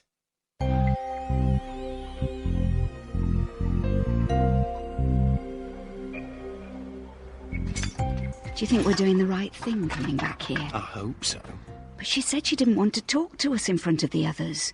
Why would she talk now? Why do you think? Because one of the others was Joe. That's why. Shh. There's somebody watching us. I'm sure there is. What was that? It came from up there somewhere. Can't see anyone, though. It must be her. Throwing bottles again. At least it's only a plastic one this time. If it's you, I'm sorry. I know you're not playing games. Listen, we'd like to talk to you. Shh. Shh. Look. There's some paper in this bottle. I think it's a note. I just can't quite reach it. Come on out. We can talk. No, Mike. Don't you see? This is exactly what we want. She isn't likely to talk to us here, is she? Come on. Let's find somewhere to sit down. See what this note says. Get on your train. I'm watching you. Don't come back. I don't think she's going to cooperate. Yes, but she's still watching us. I mean, think about it. Why would she? Why would she even bother to write us a message? Get on your train. I'm watching you, okay. Sounds more like a threat than anything else. I've got it. She wants to meet us at the railway station again, in the waiting room like before. Away from the squat? Yes. Look, I'll tell you what. We'll set off in the morning. We'll get to the station an hour early, so we've a decent hour to wait. If she doesn't turn up, we'll get on the train and go home. If she does, we'll see what she has to tell us.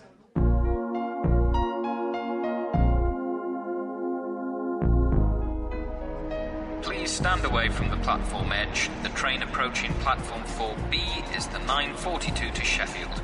This is a direct service. No sign of the girl. Oh, well, seems I was wrong. So what do we do? Catch the train, I suppose.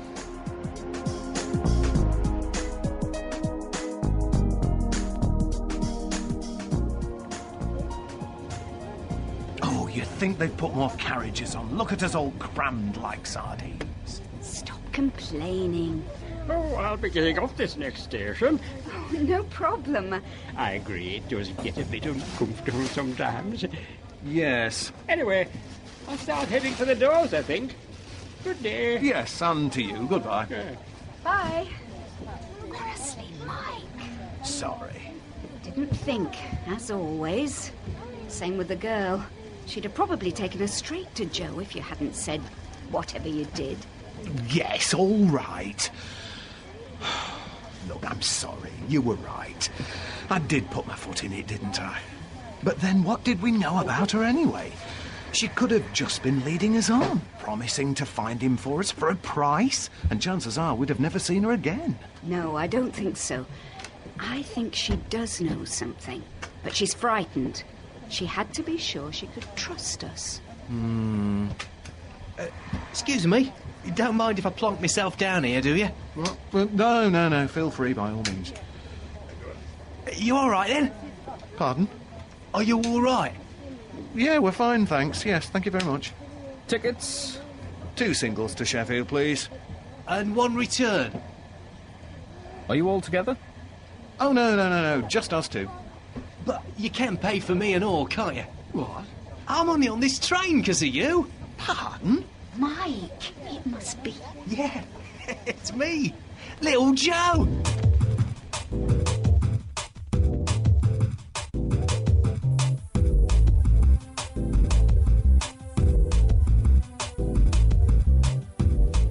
So, hang on a minute. Hang on. I want to get this straight. What you're saying is that my granddad has popped his clogs and left me loads of money? That's one way of putting it, yes. So you're my uncle? Yes, I'm your mother's brother. I don't know if you remember anything about your mother at all, do you? No. Well, I don't know how much of this you already know, but your mother left the family when she was 17. Got in with the wrong sort and eventually ended up in prison. By all accounts, she had you while she was inside, and you were put into social care. That's just about all we knew until we started looking into your whereabouts. Oh, yeah? You've been in some trouble yourself, haven't you? Well, I've never hurt nobody. A lot of people have tried to help you, though, haven't they? Ah, so that's how you tracked me down, is it? Well, yes, but we've seen the letters. You used to write to your grandfather years ago, didn't you? And he wrote to you. But he didn't tell us. Until we found the letters, we didn't even know you existed. Oh, so he kept the letters, did he? Treasured them. Listen, you won't need to worry about money anymore, Joe. But you will have to get your life sorted out. We can help you do that. So, why do you want to do that, then? It was your grandfather's last request that we find your mother. And failing that, we find you. I suppose you know your mother is no longer with us. Yeah, she's dead, I know that. Don't make no difference to me. Never knew her, did I? A drink problem seems to have been her downfall, I'm afraid.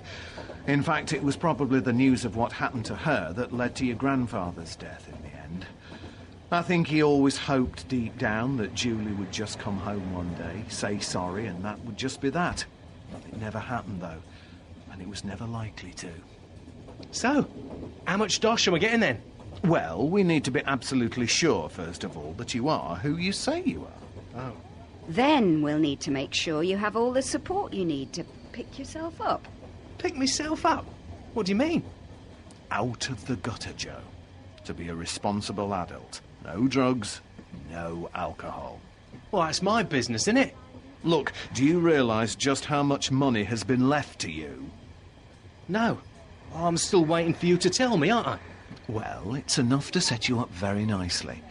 Or, on the other hand, plenty to waste, to lose, to get into the hands of criminals.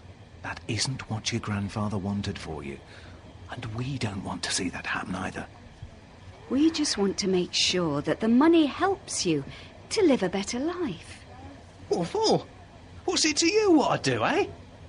We're doing it for your grandfather. It's what he wanted. So, how much money am I getting in? I can't tell you yet.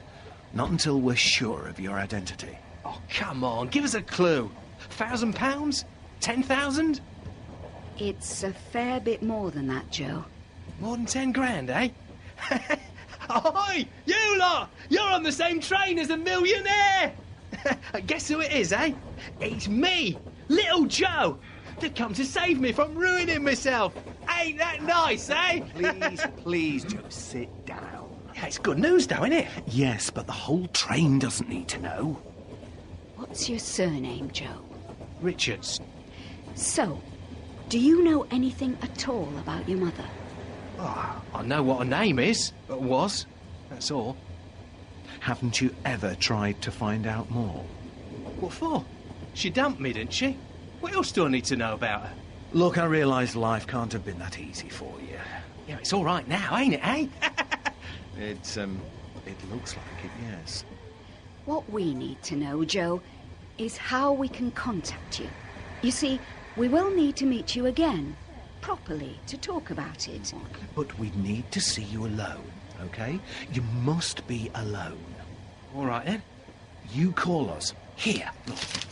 As soon as you can.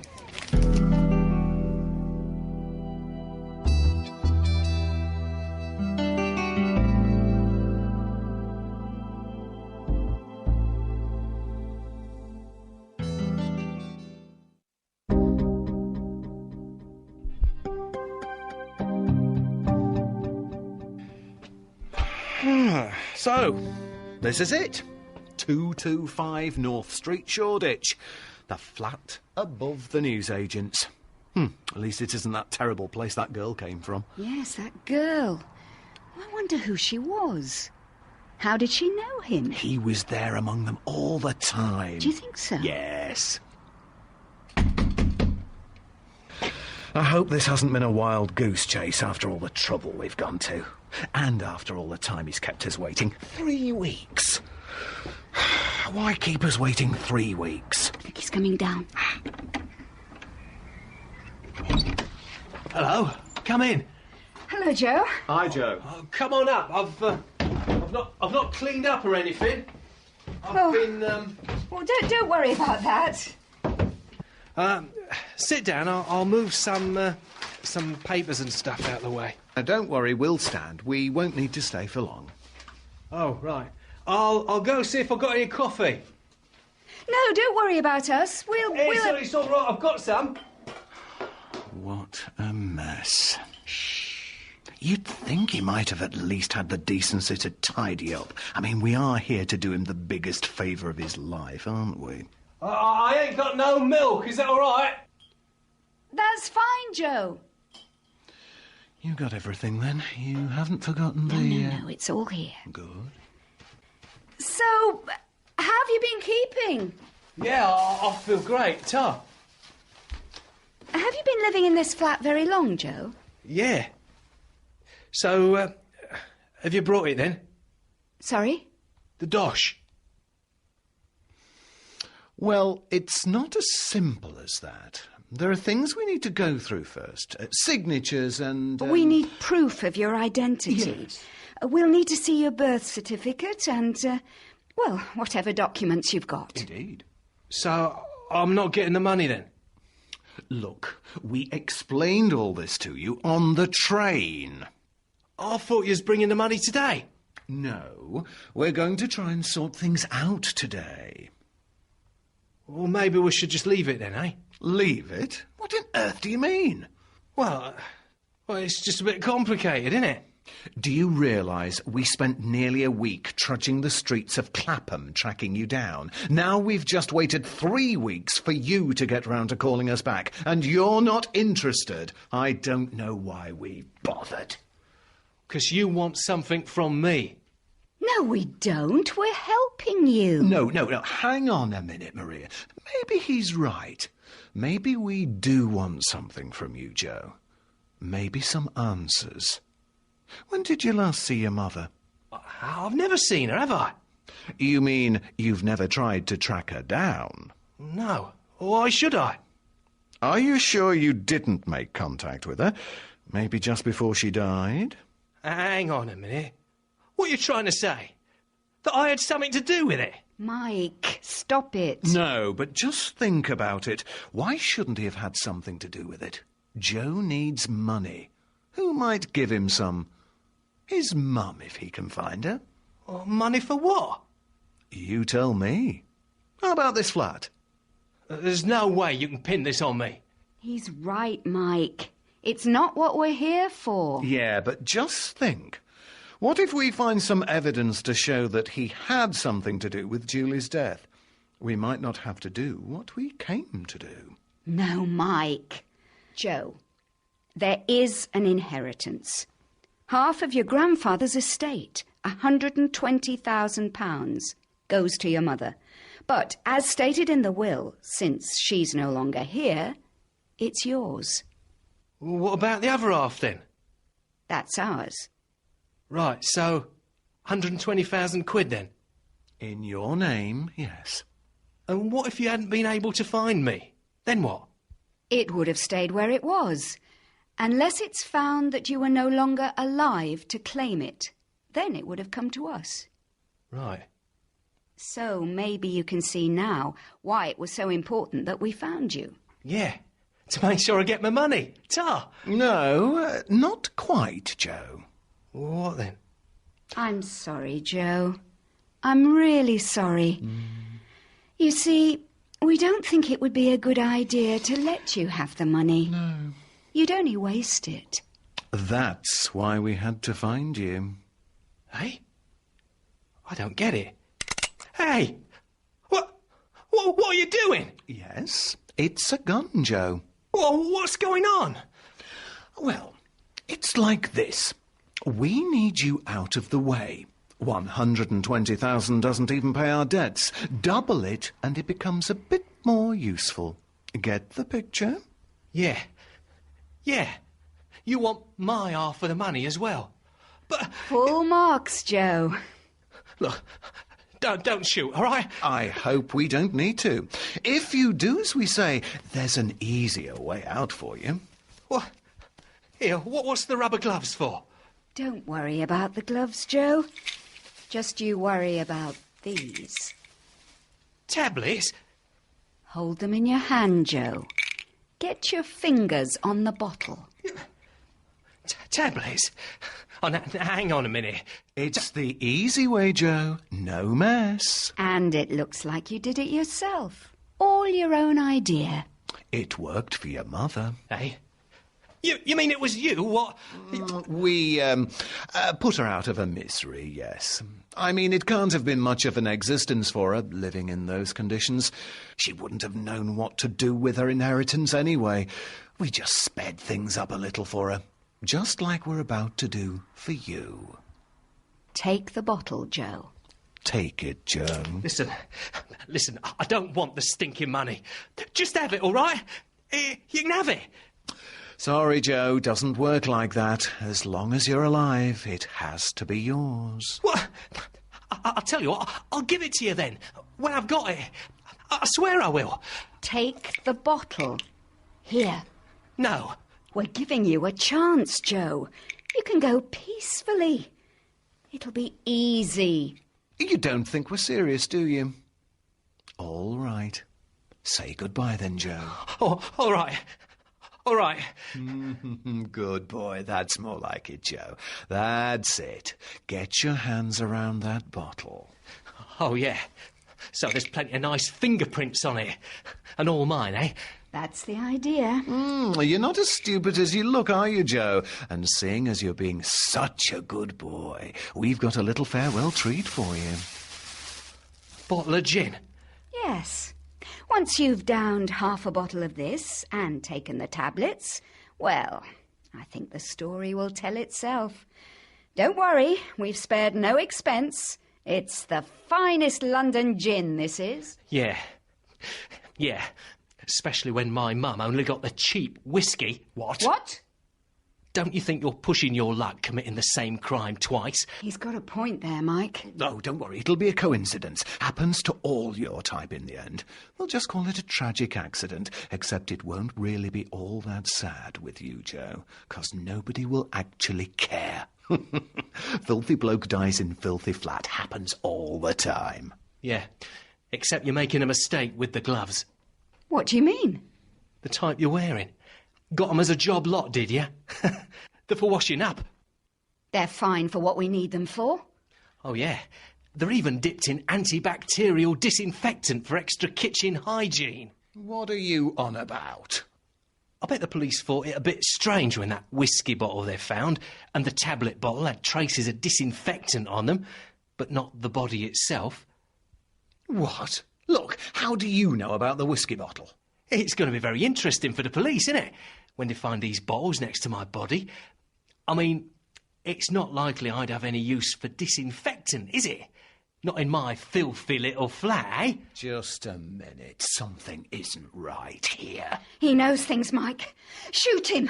Do it. No, I want to know what he knows and how he knows. Just shoot him. We've got to get out of here. Shoot him. Do it. Now! Settle down. Are you all right? Yeah. Fine, thanks. Get him to the ambulance. Come on this way, then. It's a trap. This whole thing's been a trap. Yeah. Brilliant, wasn't it? It wasn't too difficult to set, neither. But who? How? I think you can come through, Mr. Richards. What? Hello, Maria. Fancy telling poor Joe I was dead. I've never felt better. And I won't be going anywhere a good while yet, I hope. I don't get it. Well, I suspected something was going on. You didn't expect me to get better, did you, when I had my bad turn those months ago? But I wasn't too ill to hear you going through drawers, trying to find things. Then came the news of Julie. I did notice that you and Michael happened to be away at the time of the supposed accidental death, especially since we'd just had that blazing row about the will.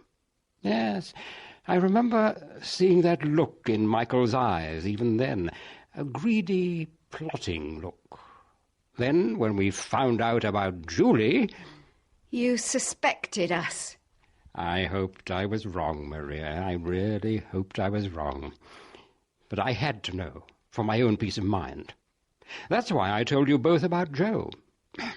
Even I didn't know that Julie had a child until after what happened. I could, of course, have left everything to you two. After all, I didn't know this Joe from Adam. But no, I put Joe into the will to see what would happen. Don't lie. You knew about Joe all along.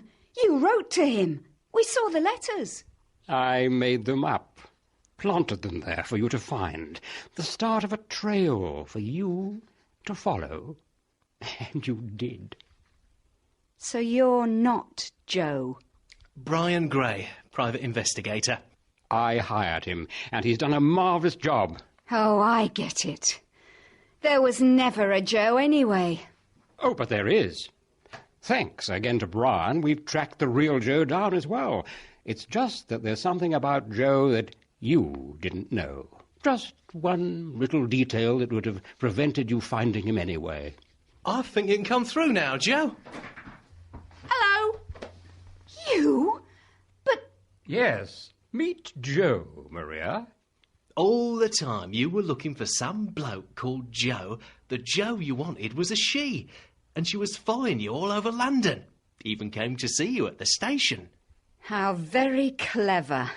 Anyway, you'll be pleased to know that Joe will be well looked after from now on. Not only that, she has employment, I believe. Yeah, I've been on the lookout for an assistant. Somebody who can follow people around, observe, hide in the shadows. I think you can take Mrs. Richards away now, Constable. Oh, that was scary. I thought you were a goner there, Brian. Yeah, well, let's not talk about it anymore, eh? I mean, it's all sorted now, isn't it? I mean, if that policeman hadn't been in the other room with his gun ready... Brian? Oh, dear. I think your new boss has just fainted, Joe.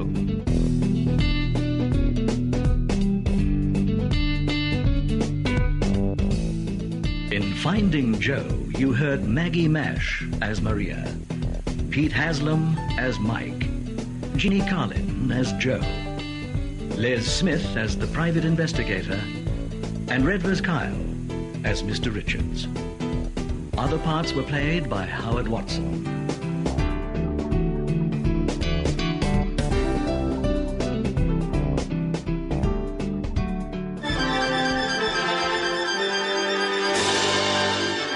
Listen again next week for another unforgettable story from our Springbok Library of the Air.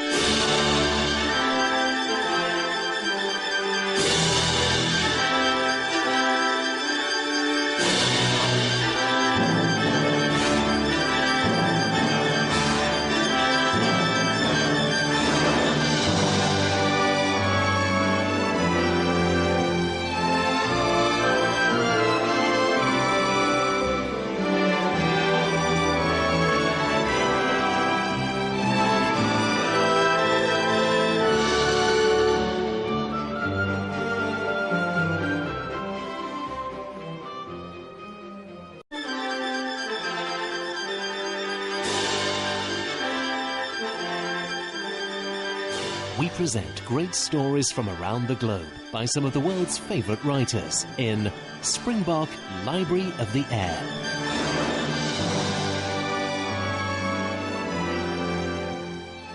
Ray Matthews, a man who is not too old and not too young either. He works as a clerk at the information desk in the terminal building of one of the world's largest airports. He's a man who gets a little bored from time to time, and a little disgruntled, too.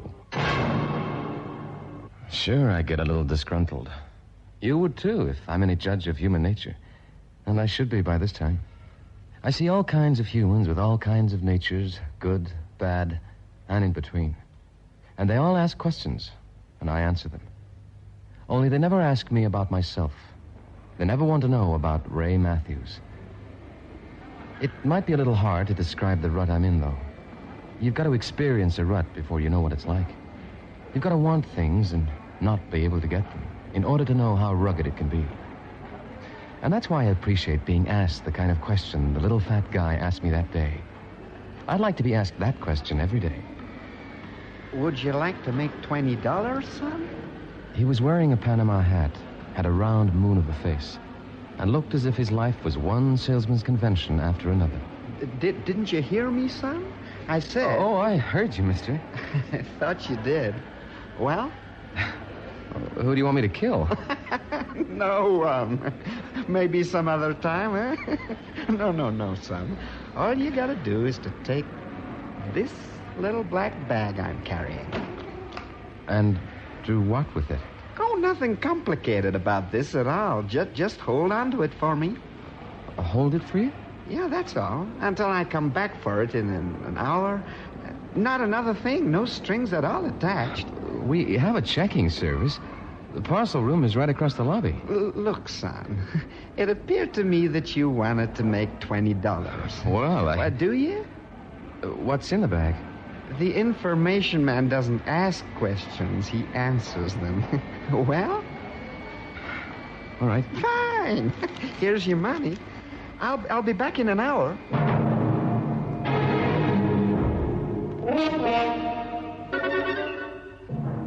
That's the way it began. That simple. He jammed two $10 bills into my hand and walked away, leaving the little black bag on the desk and me with a silly look on my face. $20. Food on the table for nearly a week. A small enough miracle, but I wanted to share it with Barbara as soon as I got off from work. I waited for the little fat man to come back for his bag. An hour passed, then 2, then 3. No sign of him. I waited an extra 15 minutes. The little fat man didn't return. I figured he would probably call for the bag the next morning. I took the thing home with me. I told Barbara the short, happy story. But it's the silliest thing I ever heard. $20 just to hold a bag for him? That man must be off his head. Oh, who am I to ask questions? Especially for $20. Well, it goes right into our savings account. I got a better idea than that. Oh, no, you haven't. There's no better idea than that. You're buying yourself a new dress. I am not. Or a pair of those fancy shoes you like. I really don't need anything. Will you cut that out? 5 years we've been married. How many new dresses have you had in that time, huh? Just tell me. I haven't kept count. Can't you give a guy a break? If I want to swell my ego and buy my wife a new dress, don't throw cold water on it. Please, Ray, I'd be much happier if we put it in the bank. What's the use? Now, Ray, don't stew. Let's just be glad that crazy little man came by with his black bag. Okay, you win. You always do. The next time you will. This I gotta see. I think I'll take a shower. Ray, I wonder what's in it. Huh? That bag sitting there on the table. I wonder what's in it. Oh, who cares? Forget it. Hey, what about a fresh towel? Aren't you curious? No. I am. Why should a man give you $20? He could have checked it at the cloakroom for 10 cents. Forget it. Ray. Yeah? Let's open it. Now, look. Oh, please, Ray. Just one little peek. No, it's none of our business. Ray, please. Didn't you ever hear the story of Pandora? Oh, that's just a myth. Please, honey. We shouldn't. Really. No one will know the difference. It's just none of our business. We'll close it right up again. Well, what harm can come from it? Okay. Well, it can't be very important. It's not even locked. Now, let's see just what... Ray, look. Holy smoke. What are they? Could they be diamonds? Oh, they could be. Uncut. Diamonds? Phony. They've just got to be phony. They can't be real. Why, if they're real, they're worth, I don't know, $1 million. Say, what are you doing? I'm putting them back. Ray, close that bag. Please just close it. Yeah, all right. And let's never open it again, no matter how long we keep it. Sure, Barbara, sure. Oh, Ray. Hey, what's the matter with you? I'm thinking about what you said before. I said... About Pandora's box. And Ray, honest, I don't like the way it makes me feel.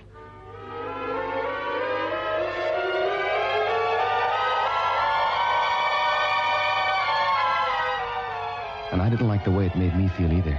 Not one bit. I kept thinking about all the things the diamonds in that bag could buy. If they were diamonds. All the things they could get from me and Barbara. You don't think I slept that night, do you? Not one single wink.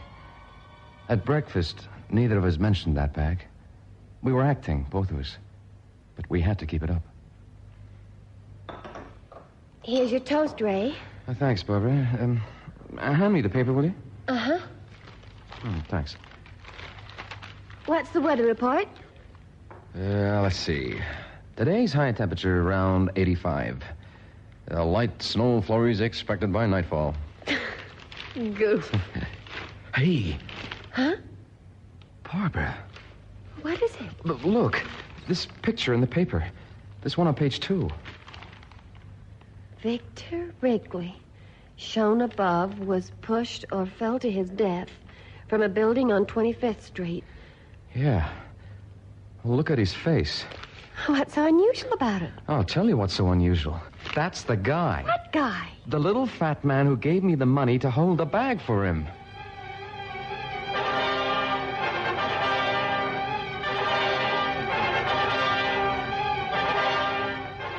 Which put a different complexion on everything. And I began to see how basically weak and selfish a human being can be if circumstances are tantalizing enough. I tried to feel sorry for the poor guy, but somehow I kept coming back to the bag full of diamonds and seemed to be heir to because of his death. That day, around 2 p.m, Barbara called me at the desk. I hate to disturb you, honey, but I just saw the afternoon paper, Ray. There was a follow-up story on Victor Wrigley. Yeah? What did it say? Ray, he was a criminal, an international jewel thief. That little fat moon-faced character? A criminal? You better get the paper if you don't believe me. I will. And tonight I'll be home early. We gotta talk.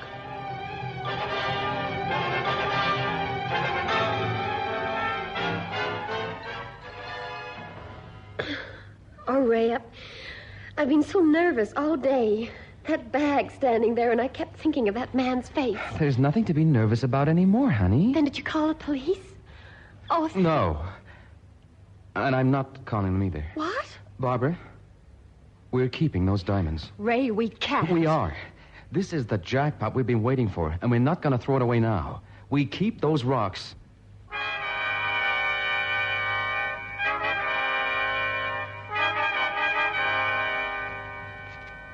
It didn't sit well with her. And I guess maybe it didn't really agree with me either.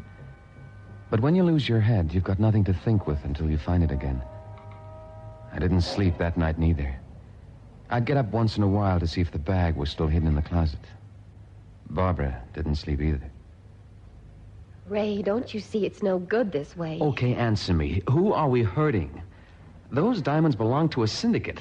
They have millions of them. That doesn't make any difference. They're not ours. They are now. Finders keepers. It's stealing. No matter what you say, you've got to go to the police. No. Can't I make you understand, Ray? Listen to me, Barbara. I understand, all right. I understand that for 5 long years we've been trying to make ends meet, and just about making it. How many times have we talked about having a kid? Why did we always vote it down? Ray, darling, please, not now. No, you're going to keep listening till I'm through. How do you think I feel when I see you wearing not last year's dress, but the one from 3 years ago? How do you think I feel that all we can do is dream about things until we're sick and tired of just dreaming? And don't tell me you've been enjoying every year of it. Of course I haven't. I feel the same way as you. All right, then. But we're not thieves. And if we keep those diamonds, that's what we'll be, no matter how much you try to excuse it. But we're not hurting anybody. All right, then. From a practical point of view, stolen diamonds can't be sold on the open market. Not today, but maybe in 5 or 6 years. We could even wait 10. Stop it, Ray. Stop it. It could be like an annuity. Something big to look forward to in the future. Well, that's it, baby. Now at least we've got a real future ahead of us. A future that's glittering with diamonds. But Ray forgot that stolen diamonds don't glitter. We had a future ahead of us, all right. But it was much closer than I figured. It was just an hour later, at 4 in the morning.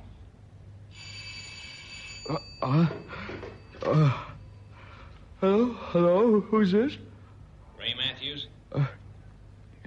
Yeah? Just checking, Matthews. That's all. Just checking. That was all he said. I didn't know what to make of it. I told Barbara it was the wrong number. I didn't want to frighten her. Maybe I should have told her the truth. Because while I was at work the next day, the phone rang again. Barbara answered it. Hello, Ray? No, not your husband, Mrs. Matthews. Who is this? Just tell him that the party called again. Checking. He said to tell you that he'd called again, and he hung up. Then it was the same man who called last night. You said that was a wrong number last night. Well, honey, I didn't want to scare you. Oh, Ray, who is he? I don't know. I wonder if he knows we have the diamonds. No. It must be that. Well, it can't be. Nobody knows we have that bag. Nobody living. I didn't like the way that man's voice sounded. Well, who liked it? You think I did? Well, you could put a stop to him. How? You could put a stop to the whole thing by going to the police. Well, let me think about it. There's nothing to think about now. What if the man who called is... Is who? The very man you're thinking about. The man who murdered Victor Wrigley. I'll cut that out. Who said he was murdered? He could have fallen. The paper wasn't sure which... Ray, don't answer it. Probably nothing. Hello? Matthews, if you're thinking of going to the cops, forget it, huh? What? It's too late. So hold tight to that bag if you know what's good for you.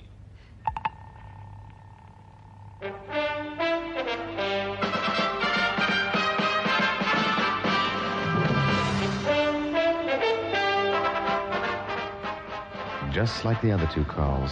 Short, but not sweet. Now Barbara's argument about going to the police had a brand new shape to it. It was the only sensible thing to do. But the man on the phone probably meant business. And if he did, going to the police, even if I wanted to, would be a very unhealthy idea. I stayed up after Barbara went to bed, trying to figure out the answer.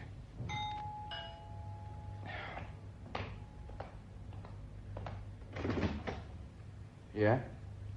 Well, ask me in. Where's your manners, Matthews? You're the man who called. Want to talk to you, friend. Now, look. Now, let's talk inside, huh? Where it's cozy. Say... Close the door, will you? I'm in a draft. Who is it, Ray? Just a friend, lady. Get out of here. Sit down and shut up, huh? What do you want? Who are you? Names aren't important just now. Only yours. He's the one who's been calling us, Barbara. What does he want? Just came to pay a friendly visit. A little talk. We got nothing to talk about. Is that so? Well, in my pocket here, I got a snub-nosed 22 that says you'll talk all I want. Ray? It's okay, honey. There's nothing to be afraid of. Your husband's right, Mrs. Matthews. Nothing to be afraid of. If you're smart. You want the bag? You can have it gladly. I'll get it for you. You stay right where you are, But lady. you came for it, didn't you? Well, we don't want to take it. Please, it's yours. Well, that's real nice of you to be so cooperative. But I don't want the bag. What? I want you to keep it. Matter of fact, I insist you keep it. What's the idea? If you try to get rid of it, you'll hurt my feelings. Look, you're not making sense. To me, I am. You got a bag full of uncut stones, Matthews. A happy little fat man who recently met with a sad accident gave them to you for safekeeping. I was out at the airport when he handed them over.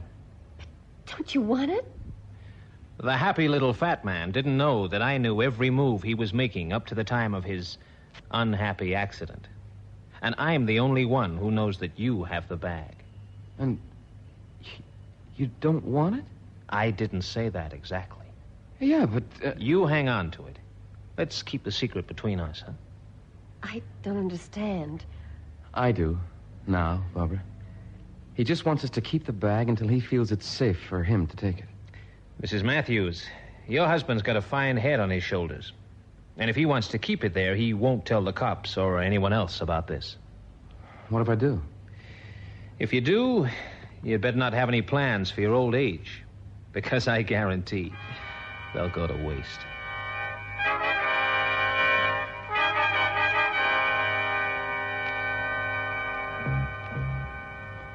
Two days after that man visited our apartment, I got into a phone booth out here in the airport terminal building to make a very important call.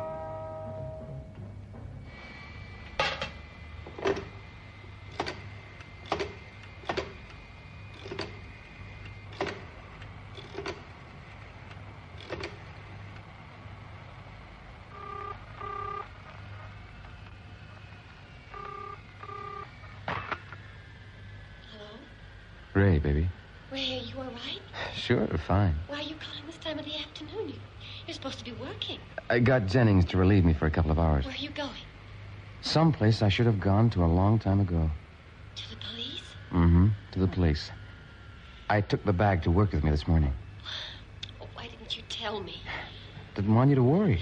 But now everything's going to be all right. Soon all our troubles are going to be over. Please be careful. Sure. But there's nothing to worry about. See you later.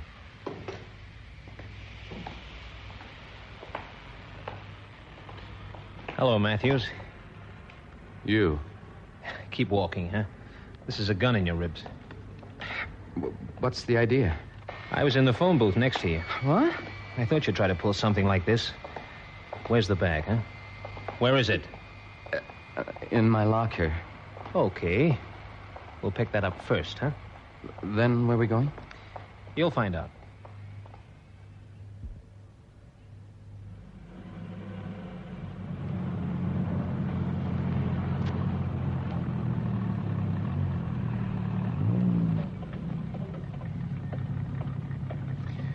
Okay, driver, keep the change. Get out, Matthews. What's the idea? Do as you're told.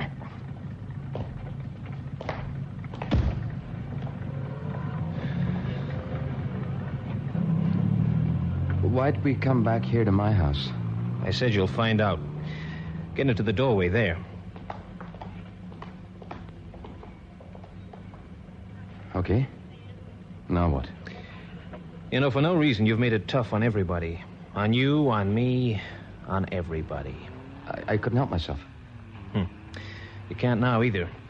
Since you decided to get cute with the little bag, you're going to get even cuter. What's that supposed to mean? I don't know who might have seen you with that bag today, but I'm not waiting to find out. I still don't follow. You will, Matthews. There's a certain party in Chicago waiting for that bag, and you're going to deliver it to him. You're flying there tonight. What makes you think I will? Chicago's a long way off. How do you know you can trust me? I'll be along for the trip. I may find an out anyway. Yeah, sure you may. But you won't use it now. What's so funny? It won't be to you. Look across the street, Matthews. Huh? Look up at your window in the front there. I guess that isn't funny to you, is it, Matthews?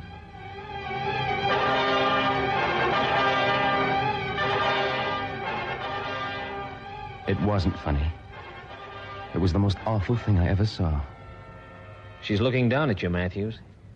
Barbara, looking down at me with such terrible fear in her eyes. And the man standing next to her at the window, looking down too. The man up there pulled the shade down, and my heart dropped with it. Now, Matthews, Maybe you can see why there's going to be no trouble with you delivering these diamonds to my friend at the Chicago airport.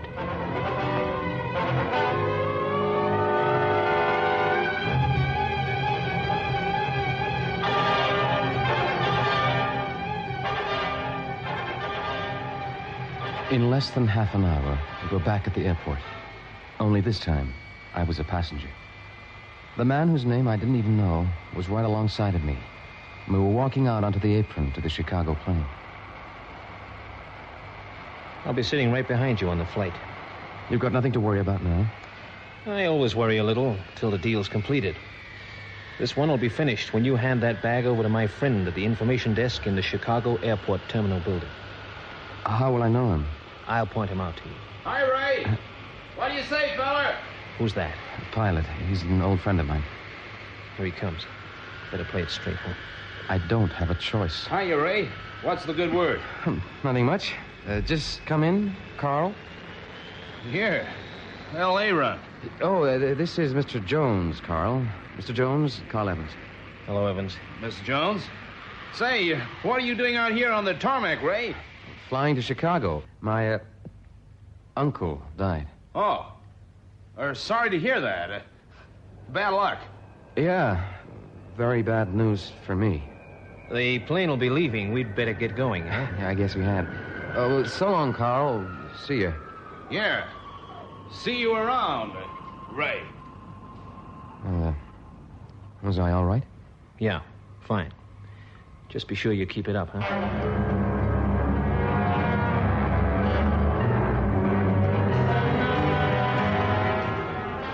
The flight to Chicago was smooth, except for the way I felt inside. I kept seeing Barbara and that man up in the window. When we got off the plane, we walked into the terminal building towards the information desk. But we never reached it. I'll take that bag, Bud. With pleasure. Hey, wait a minute. What is this? This, Tremont, is the end of the trip for you. Huh? And don't make a bolt for it. You won't get 2 feet. I thought you were his friend. Who are you? Lieutenant Wilcox, Chicago Robbery Detail. You're Ray Matthews, right? Yeah, but... There's a New York plane at gate 10. Here's your ticket. It takes off in 3 minutes, and get on it fast. But my wife... Don't ask questions. Get on that plane before it's too late.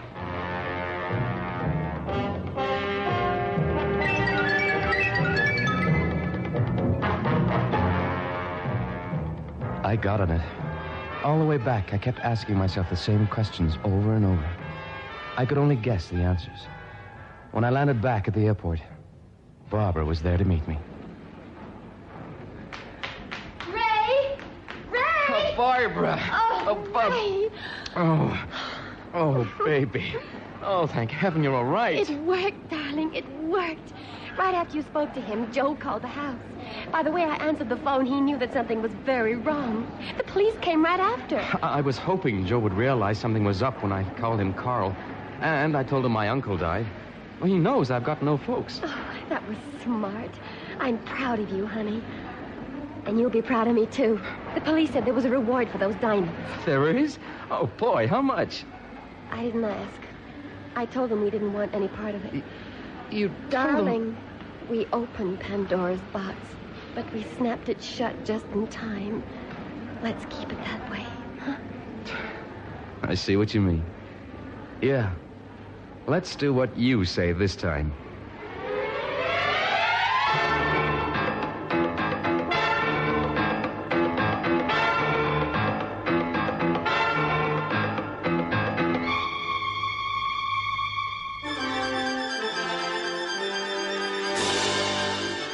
Listen again next week for another unforgettable story from our Springbok Library of the Air.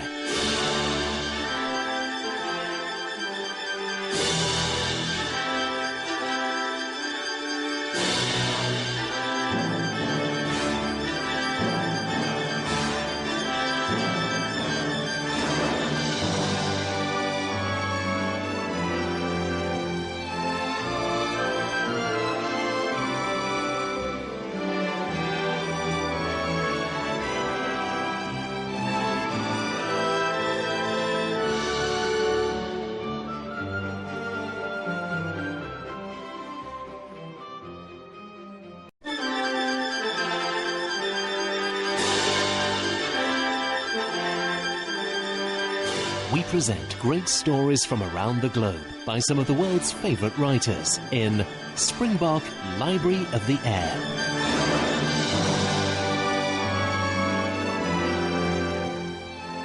I am a sincere believer in the cause of medical science, and in the district where I have recently begun to practice, I think that I may claim that I have done more towards the instilling of a proper respect for medical science than most of my professional colleagues. Certainly more than my predecessor, Dr. Parpellet. I well remember our first meeting just 3 short months ago. It was my first visit to the district, one of the most picturesque of France's mountain arrondissements. I had completed the purchase by correspondence of Dr. Parpellet's practice, and I had finally arrived to take it over from him. Well, the king is dead. Long live the king. Yes, my dear sir, from this moment. And I congratulate you. From this very moment, my practice is yours. If a patient calls before we leave, calls to consult me, my answer will be, no, my good friend, no. Here is your doctor now, Dr. Knock. I won't open my mouth again, professionally, unless you should do me the honor to call me into consultation. I should be most honored to do so in view of your local experience. You're very lucky, I might say, in finding a fellow like me ready to tempt fortune once again. Yes, indeed. Dr. Parpellet always promised himself that when he retired, it should be from a town practice. That's why he brought himself to leave the district at all, when he might have gone on making a fortune here. Yes, you're in luck, you know. A wonderful practice, this. A settled connection. All to yourself. Not another doctor near. A chemist who sticks to his job. And a town you can't spend money in if you try. No costly amusement. Why, in 6 months' time, you'll have saved what the practice has cost you twice over. The air here is very bracing. You can feel it. If you're a weakly child, you die in the first 6 months, before the doctor has time to do much for you. If you survive the first 6 months, well, you take a lot of killing. Apoplexies, bad hearts, oh, yes. People who are certain there's nothing the matter with them just fall down dead when they're 50. But you've not made your fortune by writing death certificates. No, of course not. Well, there's always influenza. Not the common influenza, of course. They rather like a touch of that now and again. They think a good septic cold once a year keeps them from catching all sorts of other things. No, I mean the big worldwide epidemics. But if I have to wait for a worldwide epidemic... I've seen 2. One in 1889 and the last one in 1918. You did fairly well out of them? Oh, yes. Michaelmas 1919. The books look very well indeed. Michaelmas 1919? Yes, you see, the people here only pay their bills every Michaelmas, every 29th of September. And today is October the 3rd. What a good time to choose for parting with one's practice. But if they come to your dispensary, of course, they pay on the nail. No, at Michaelmas. That's the custom. But if they only come once, you're never going to see them again. They pay at Michaelmas. Most of them, of course, only do come once. Really? Well, what about the regular patients? Regular patients? Well, the ones that you see 2 or 3 times a week, or, well, at least 2 or 3 times a month. My dear, do you hear that? Patients who come calling like the butcher and the baker. My dear Dr. Knock, when you've had a little more experience... No, believe me, you'll find this the very best type of practice. It leaves you so free. Evidently. I should have brought my fishing rod. Well, the situation is now crystal clear. My dear Dr. Parpellet, you have sold me for some 400,000 francs, which I still owe you, a practice which is worth about 40. But my dear... No, don't apologize. I'm not grumbling. But haven't you any money of your own? Not a penny. I live on what I earn. The sooner I get started, the better. As a matter of fact, I have a few ideas about improving this practice. There are just a few details you might help me with now. Now then, has Sir Maurice got a town crier? Yes, he cries for lost dogs and sales of old furniture. Good. Now then, what's the population? 3,500, perhaps. 6,000 if you count the 2 villages beyond. Twice that in the whole district. Poor people mostly? Not all of them. Some of them are quite well off, but stingy. Are the women religious? No, please, this is a very important point. They go to church. But do they think about God a lot? Oh, dear me, no. Good. Now, how about vice, drug-taking, blasphemy, political aberration? I fail to see. Drug-taking? No, hardly any. Politics?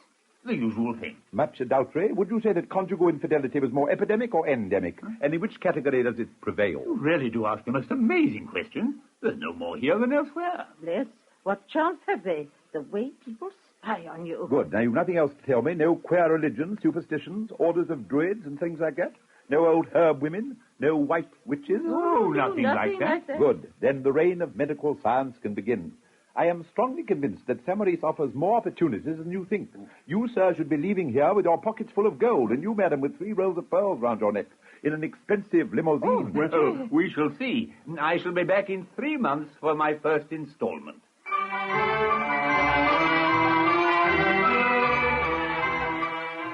Obviously, there was no time to be lost.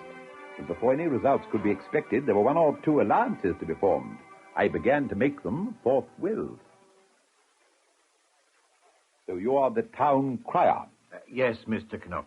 Dr. Knock. When I speak to you, please answer yes, doctor, or no, doctor. And when you talk of me, say the doctor did this, or the doctor said so-and-so, the thing I'm most particular about. Yes, Doctor. Now then, what did you make of my predecessor here, Dr. Parpellet? Not much, I didn't. Some did. But you'd come here to see him, and 9 times out of 10 he'd say, be off with you. There's nothing wrong with you. You'll be all right tomorrow, he'd say. Really? Yeah. Or he'd tell you to take some tuppenny remedy, drink a glass of hot water first thing in the morning, or a cup of chamomile tea when you went to bed. Now, when a man pays 8 francs for his doctor, he does like his physic to cost something. Well, naturally. I'm sorry to hear that. What did you charge Dr. Parpellet when he employed you professionally? We never did. Not in 30 years. Well, things are going to be different now. Are you free this morning? Good. Now then, this is what I want you to cry for me. Can you read my writing?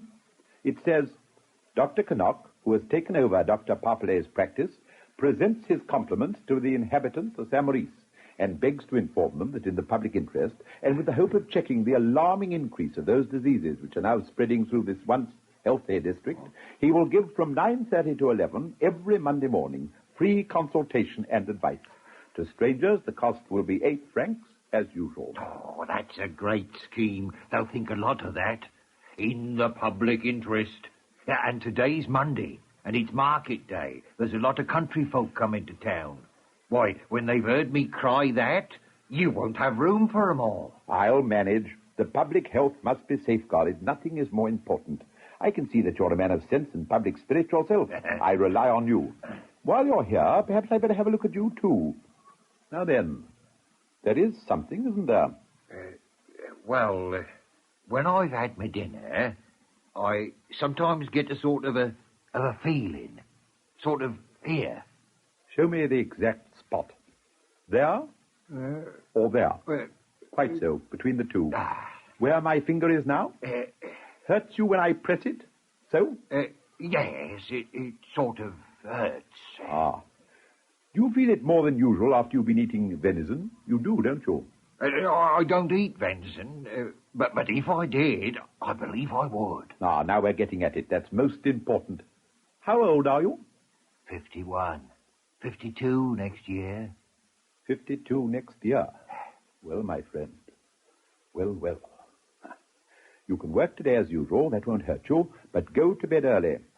Tomorrow, stop in bed. I'll come and see you. I shan't charge you anything, but don't go telling people that, mind. Oh, thank you, Doctor. Thank you. But is it something serious? No. We won't call it serious. Yet. We're taking it in time. Just in time. As you'll be working today, you can take a little soup. Tomorrow, we'll see what we can really cut you off. Till then, good luck.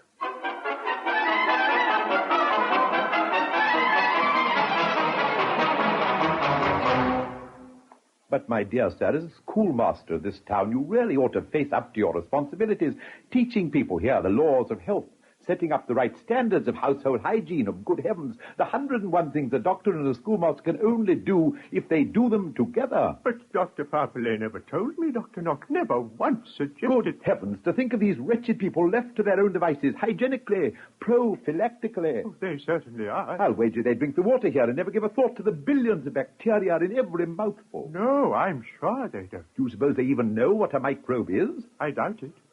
Some of them may have heard the word, but I expect they think it's a sort of fly. Terrible. Well, my dear Monsieur Bernard, it'll naturally take a little time now to destroy this fool's paradise, but we must do our best, you and I. We must do our best. Oh, I'm quite willing. I only fear I shan't be of much help. Monsieur Bernard, somebody who knows you very well tells me that you have one serious fault. You are too modest. Oh, Doctor, no. But this is no time for modesty. A man of your talents, outstanding, I'm told, cannot evade his responsibilities any longer. Lectures, Monsieur Bernard, classes in hygiene, an intensive course in elementary hygiene. The public health demands it of you. Can you stand there and watch people die?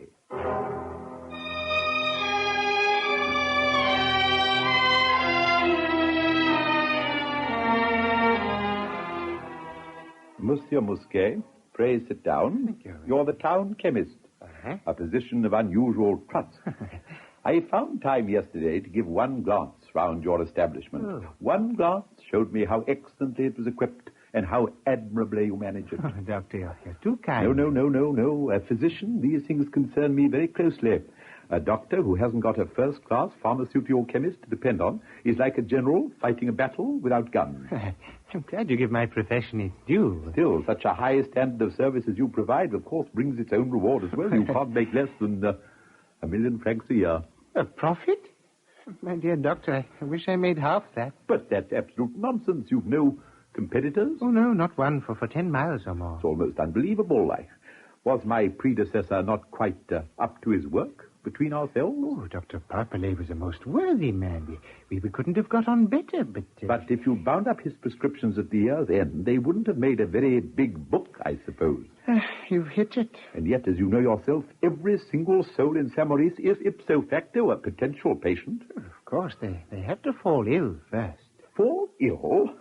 That is a phrase, Monsieur Mousquet, that modern science has rendered meaningless. Oh? Health is a mere word.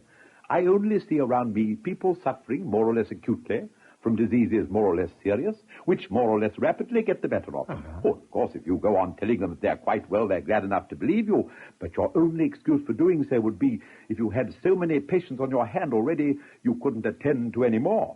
That sounds a very interesting theory. It's simply the modern scientific view of the matter. Think it over. We compel every citizen to defend his country. On the very same principle, we should force him, whether he likes it or not, to fight against disease. Quite.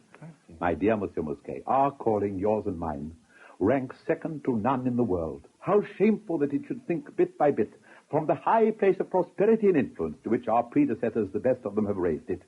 Would not that be a sort of treason?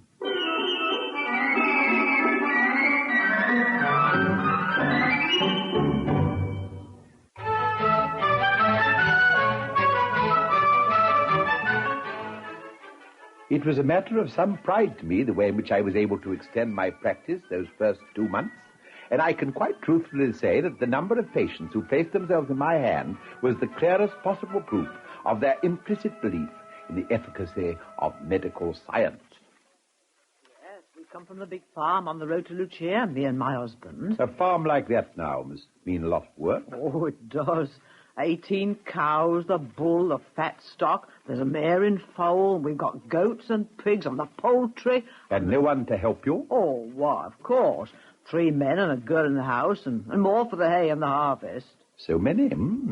But it doesn't leave you much time to look after yourself. And you feel ill. No, not ill exactly, but I get blown. Blown? Oh, yes, of course, blown. Show me your tongue. Oh, dear. Not much appetite? No, not really. Bend over, will you please? Breathe. Breathe. Cough. Cough again. Did you ever fall off a ladder when you were young? I don't remember. Ever feel a pain here at night when you're getting into bed? A sort of cramp? Yes, sometimes. Of course, you realize what's wrong with you.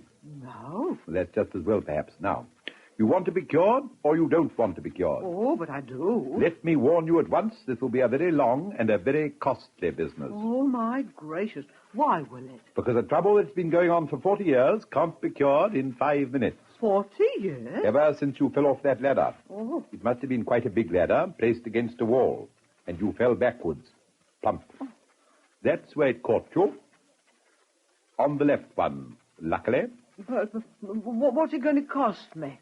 What's a yearling calf worth now, and a pig for killing? 2 of them. 300,000 francs. Oh, what a thing to happen to me. Would you sooner try Lourdes? I say nothing against it. That costs a lot, too, and it's never sure. How can I have got all that the matter with me? I can show you in a moment on the blackboard. Now then, here's your spinal column in sections, very roughly, of course. This is your Turk's facellum, and this is your clock's column. Can you follow me? Now then, when you fell off that ladder, your Turk and your clock slipped, side-slipped, like that. Oh, only the 50th of an inch. Not much, is it? No, you're quite right. But look at them. What a position. The result is a constant and severe strain upon the multipolaries. Oh, think of that now. Oh, just think of Oh, that. don't imagine that you're going to die of it today or tomorrow. No, no, we can take our time.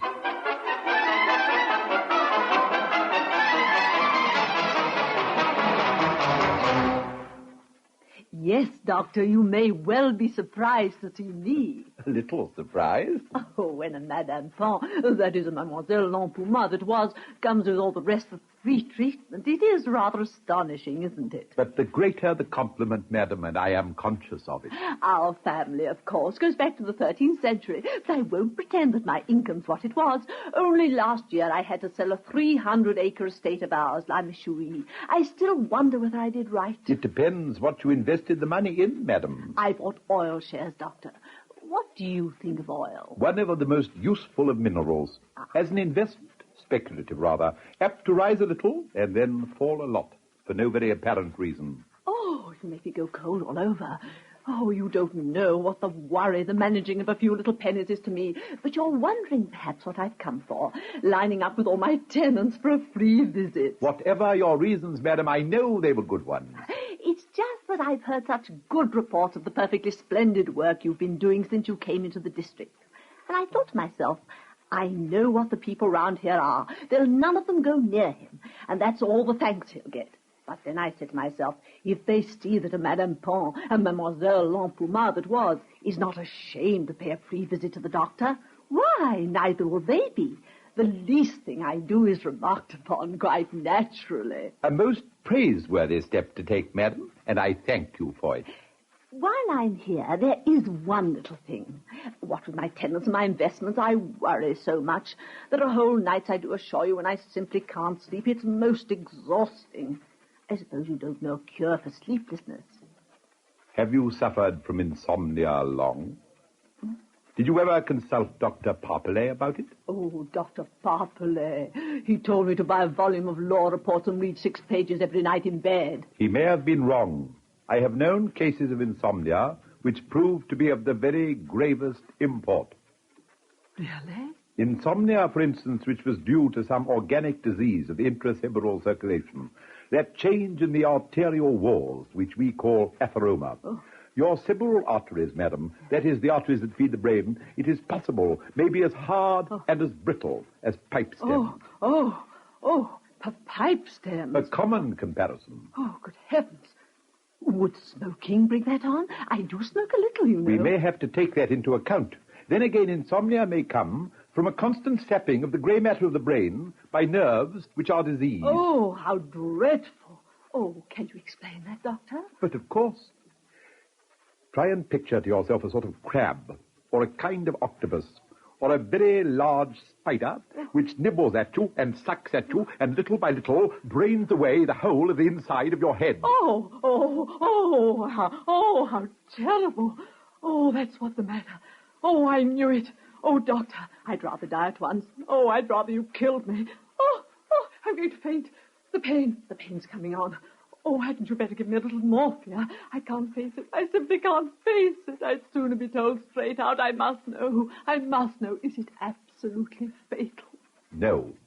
Can it be cured? In time. You're not deceiving me. I'd rather know the worst. I'll be brave. If you're ready to go through with the treatment, madam, steadily and patiently, but I warn you, it's going to cost a lot of money. Oh, anything. If only you will try to cure me. Madam, I promise you, rushed off my feet as I am, I will try. Yes, it was hard work those first 3 months. Almost more patients than I could cope with. Patients coming in to consult me from miles around. The Hotel Saint-Maurice could scarcely find room to accommodate them until I had time to see them. It was converted, at my suggestion, into a sort of sanatorium where I could give them proper attention in the privacy of their own rooms. Madame Remy, the manageress, was hard put to it, poor soul. She had to take on a vastly increased staff to attend to them properly. Indeed, when Dr. Poppley returned to the town at the end of the first 3 months to claim his first quarterly payment of me, he could scarcely find accommodation. Good morning, sir. Can I do anything for you? Thank you, nurse. I want Madame Remy. This is still the Saint Maurice Hotel? Yes, but may I ask what you want to see Madame Remy for? I want her to show me to my room. You're one of the patients that are expected. Patients? No, I'm not a patient. I'm a doctor. Oh? I was the doctor here up to 3 months ago. Oh, you don't belong here. Well, certainly I belong here. But I never heard of any doctor but Dr. Knock. If you'd excuse me, Madame Remy will come in a moment, I'm sure. I must finish sterilizing my pillowcases. Oh, here she is. Someone to see you, madam. Why, Dr. Poppley, you've not come to stay with me. Yes, I have, as a matter of fact. How are things at the hotel? Things are quite well, thank you. I've no rooms free. It's not the fair today. Why are you so full? Who are all these people? Patients taking treatment. But what do they stop here for? There's nowhere else to stop. But I'm sure they've nothing to complain of. Though it'll be much better when the new wing's built. But they're very well looked after. And as to the hygiene, oh, very, very strict. But I don't understand. Where do they all come from? All over the place.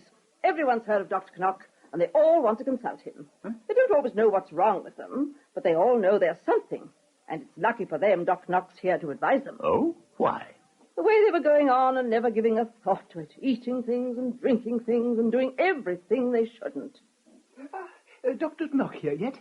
Why, Dr. Poppley. I thought it was a ghost. Well, you are a stranger. How long is it since you left? 3 months, that's all, Monsieur Mousquet. Madame Mousquet is well, I hope? Oh, much better. Why? Was something the matter with her? You don't remember? Oh, no, of course you wouldn't. The headache she was always complaining of, well, she doesn't get them any longer. One now and again, of course, from overwork. Oh, things are terribly busy at the shop these days. Just can't keep pace with the prescriptions. As for poor Dr. Knock, still, as she says, it does you good to know you're benefiting your fellow creatures. Here he is. Good morning, Doctor. Good morning, Mousquet. Why, Dr. Poppley, I was just thinking about you. Have you had a good journey? We've got some business together, haven't we? That first installment. Oh, you'd like to be alone, gentlemen. I'll be in number 15. You know, Dr. Knock, I'm frankly amazed, quite amazed. You are, eh? I keep very careful records. Shall I show you one or two of them, just for your own eye? You won't have forgotten our talk of 3 months ago, eh? Now then, first, patient seen. Curve showing weekly totals, leaving out those that I see free on Mondays. Mid-October, 37. End of October, 90. End of November, 128. End of December, well, that's not added up yet, but it'll be over 150. Now then, here's regular treatments. End of November, 121. End of December, that'll be about 250. You're making fun of me. But what is there extraordinary in that? We have 2,853 households in the district, and there are 1,502 incomes of over 12,000 francs. But how do you know that? Never mind, that took some doing. I spent all October on it. I see.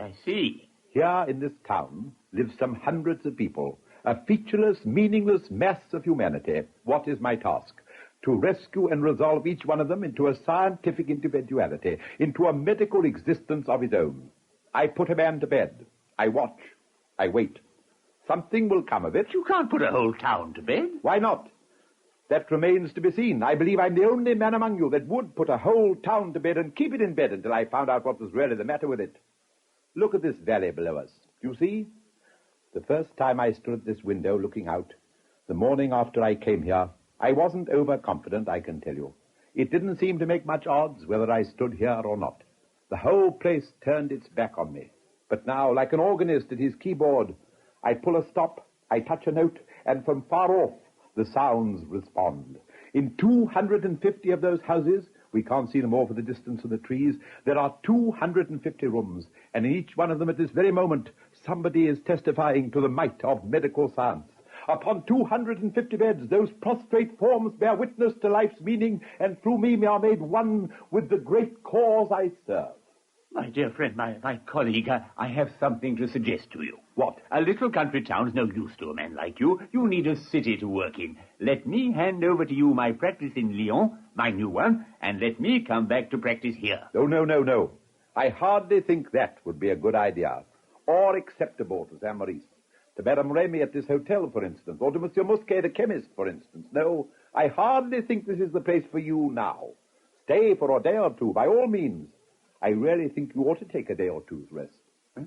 You're not serious, are you? The way you said that, if I didn't know the ropes myself, your manner, the way you look at me, as if you saw right inside one. Oh, very well done indeed. It is interesting, for really, you know, I do it quite unconsciously. The moment I set eyes on a man, I begin to diagnose his case, whether I mean to or not. Forgive me, I don't want to make too much of it, but I've a reason for asking. When you say that I need a day or two's rest, were you in fun or were you... because it does fit in with something that's been a little on my mind lately. I've been noticing one or two trifling things about myself, which have, well, I won't say worried me, but... So that just for the interest of it, I'd like to know whether my own observations fit in, so to speak, with this automatic diagnosis of yours. My dear sir, for the moment, we will let that be.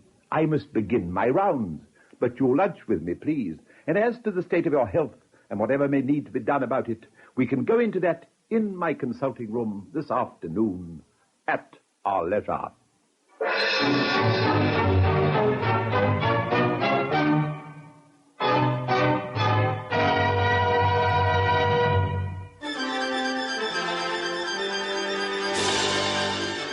Listen again next week for another unforgettable story from our Springbok Library of the Air.